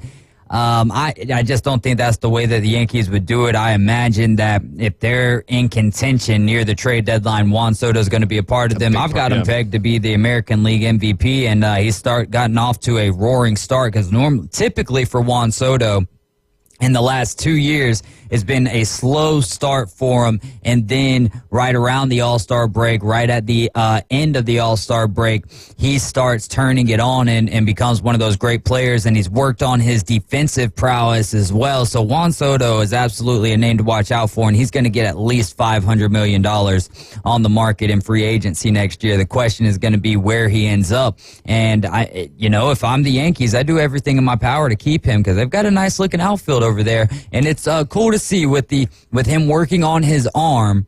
Me and Max Delighten normally give him some trouble, call him noodle arm. Well, opening day, that was not a noodle arm at all. And typically, your guy with the best arm in the outfield is going to be sitting over there in right field. So, yeah, if I'm the Yankees, I do everything in my power to keep him in the pinstripes. Yeah, absolutely. And coming from The Athletic, one of their staff writers, Brittany Giaroli, if I pronounced that correctly, a good Italian name, was asking, what is Juan Soto worth? And she reports that Soto has been fully Boras-ized by his agent Scott Boras, which essentially means the contract will be massive no matter how long the negotiation takes. Also in that story, sources saying Soto wants to match Ohtani's $46 million average annual value, but without those deferrals. So obviously making him probably the highest paid player in baseball at that point.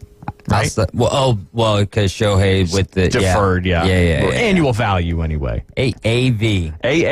It's wild how they move that stuff around. Yeah, when you started talking about betting, I thought that's where we were going with Shohei.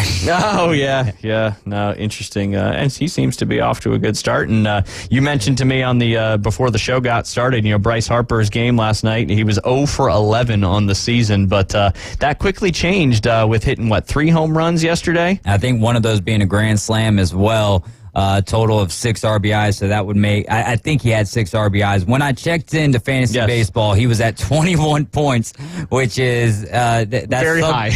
That's close to some of the guys' season totals to this point. Did all of that in one game, so a great way for him to break out of the slump. But I'm gonna. Yesterday, I was talking crap about his, slump to this point in the season. I'm just going to stay on that train, and hopefully he just keeps on hitting the baseball in that way. So you suck, Bryce Harper. Yeah. Hey, any player on your just let me know who you're talking trash about, and I'll do some player props there you go. Prior to that. But yes, he's hit a few. It looks like it's his second career 3-homer game, but this was the first one with a grand slam in those 3 home runs. So pretty impressive night. Bryce Harper obviously off to a quick slow start that he quickly changed, and he was probably got the monkey off his back a little bit. Also a cool little story from that game as well that Max sent in earlier. Richard Pinto, who got stuck in traffic on his way to the game, showed up to the Phillies-Reds game in the 4th inning and ended up pitching a 4-inning save. So wow, interesting. That's got to be anxious. Yeah, you talk about being late for work by 5 or 10 minutes. Try an hour and 10 minutes, and then they're like, all right, since you were late, here you go. You better better perform tonight at a Major League Baseball game. That is for sure. A couple other news coming out of the baseball worlds. The the football worlds. The Arizona Cardinals will pay former executive Terry McDonough $3 million for false and defamation comments made in the media, which stemmed from that bizarre story that we talked about last year involving a suspended general manager and burner phones. So not off to a great start there for the Arizona Cardinals and all that good stuff. We haven't talked about Rashid Rice, but he is cooperating with authorities. They did find out because the leasing company that leased the car to Rashid Rice, they've made a statement saying that he did in fact lease it for him, which lends you to believe that you would think somebody leasing a Lamborghini is going to be the one driving it. So it's a developing situation. Really good friends with his friends. Yeah, hey, if anybody wants to lease a Lamborghini for me, let me know. I'll be glad to take it for a spin. Not like they did, but would be cool. That was a literal spin. Yes, a literal spin. But more will come out of that. That is for sure. We'll see if anything happens as far as criminal charges and any NFL particular things. But obviously, Rashid Rice had a breakout year last year and kind of helped lead the Chiefs to the Super Bowl with 262 yards and 26 receptions in the 4 playoff games. And the Chiefs certainly got it done. Well, like you mentioned, in Texas, the laws are a little bit different. Carries that 2 to 10 year penalty for leaving the scene of an accident, but it also comes with an automatic $10,000 fine. So there is that, which is chump change to an NFL guy. But still, end of the day, could be looking at time. Who knows how all of this will play out. Luckily, no one got too badly hurt in this particular incident, man. Yes, I get it. You get you a fast car. You want to drive fast like Luke Combs and Tracy Chapman, but sometimes that's just not the smartest idea, man. You got enough money to go rent you a racetrack somewhere around this country for a day. Absolutely. Go find a spot. Go out there to the Salt Flats in Utah and just let it rip. Joel Embiid came back yesterday, scored 24 points, helping the Sixers beat the Thunder in a crucial game for playoff seeding. So we were talking a little bit about that yesterday with Doc A, and he thought he might be coming back Thursday, but he did come back last night. And then last but not least, your little nugget for today on the Inside Drive, LeBron James' son, Bronny James, has made the tough decision to enter the transfer portal. No diddy. So nice. So we'll see where he ends up there, and see if he ends up playing with his dad. How long his dad's going to play, who knows? But all sorts of fun stuff going on. It is our time to end the show today on the Inside Drive. Don't forget the afternoon underdogs coming up at 4 p.m. We'll be back tomorrow on hopefully what will be a beautiful Thursday. Amy Bond will be joining us from up there at the Augusta National Women's Amateur. Y'all have a great rest of your day.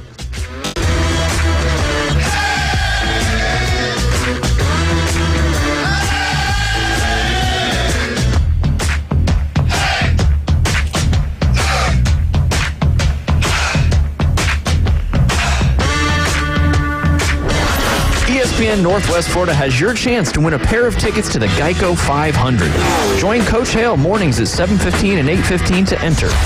The Race to Talladega. Then at 12:15 and 5:15, listen for your name called. If we announce your name, race to the phones. How long it takes you to call 850-215-6290 is your qualifying time. The fastest qualifying times win a pair of tickets to Talladega, right here from ESPN Northwest Florida. This is Joanna with ESPN Northwest Florida with your Wednesday's weather.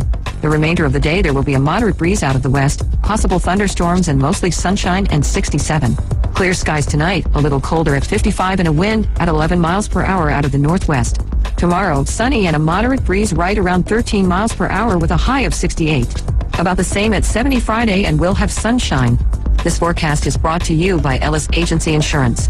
Thank you for keeping that dial at ESPN Northwest Florida. Rely on it. The road is yours, so let your spring adventures begin and discover the new Kia at Bill Bird Kia. Stop by today and check out our 2024 SUV family and take a test drive. See all the new features that elevate any adventure. Now offering 4.75% APR for up to 48 months on the purchase of a new 2024 Kia Sorento EX. You'll Get that rugged good look with luxury and the perfect balance of comfort, safety, and technology. Bill Bird Kia, the home of that 20-year, 200,000-mile warranty. Stop by anytime and see us at 2435 East 15th Street or anytime at BillBirdKia.PanamaCity.com. We'll give you the peace of mind that you can trust. Offer from Kia Finance America for the purchase of a new 2024 Kia Sorento EX with $2,294 per month for 1,000 finance in 48 months. Quality is limited. No down payment required. Cannot be combined with other finance offers. The 20-year, 200,000-mile warranty is a Bill Bird Kia warranty. See dealer for complete details. Offer for well-qualified buyers. Plus take delivery from dealer stock through 4/30/24. WPLQ Port St. Joe, WGSX Lynn, powered by Panama City Toyota. ESPN Northwest Florida. Previously on the Hood. Sean Payton has been very critical through the years of players. Not all the time. He loved Drew Brees, but Russell Wilson wore him out. I thought he said something that we can all kind of learn from about Russell.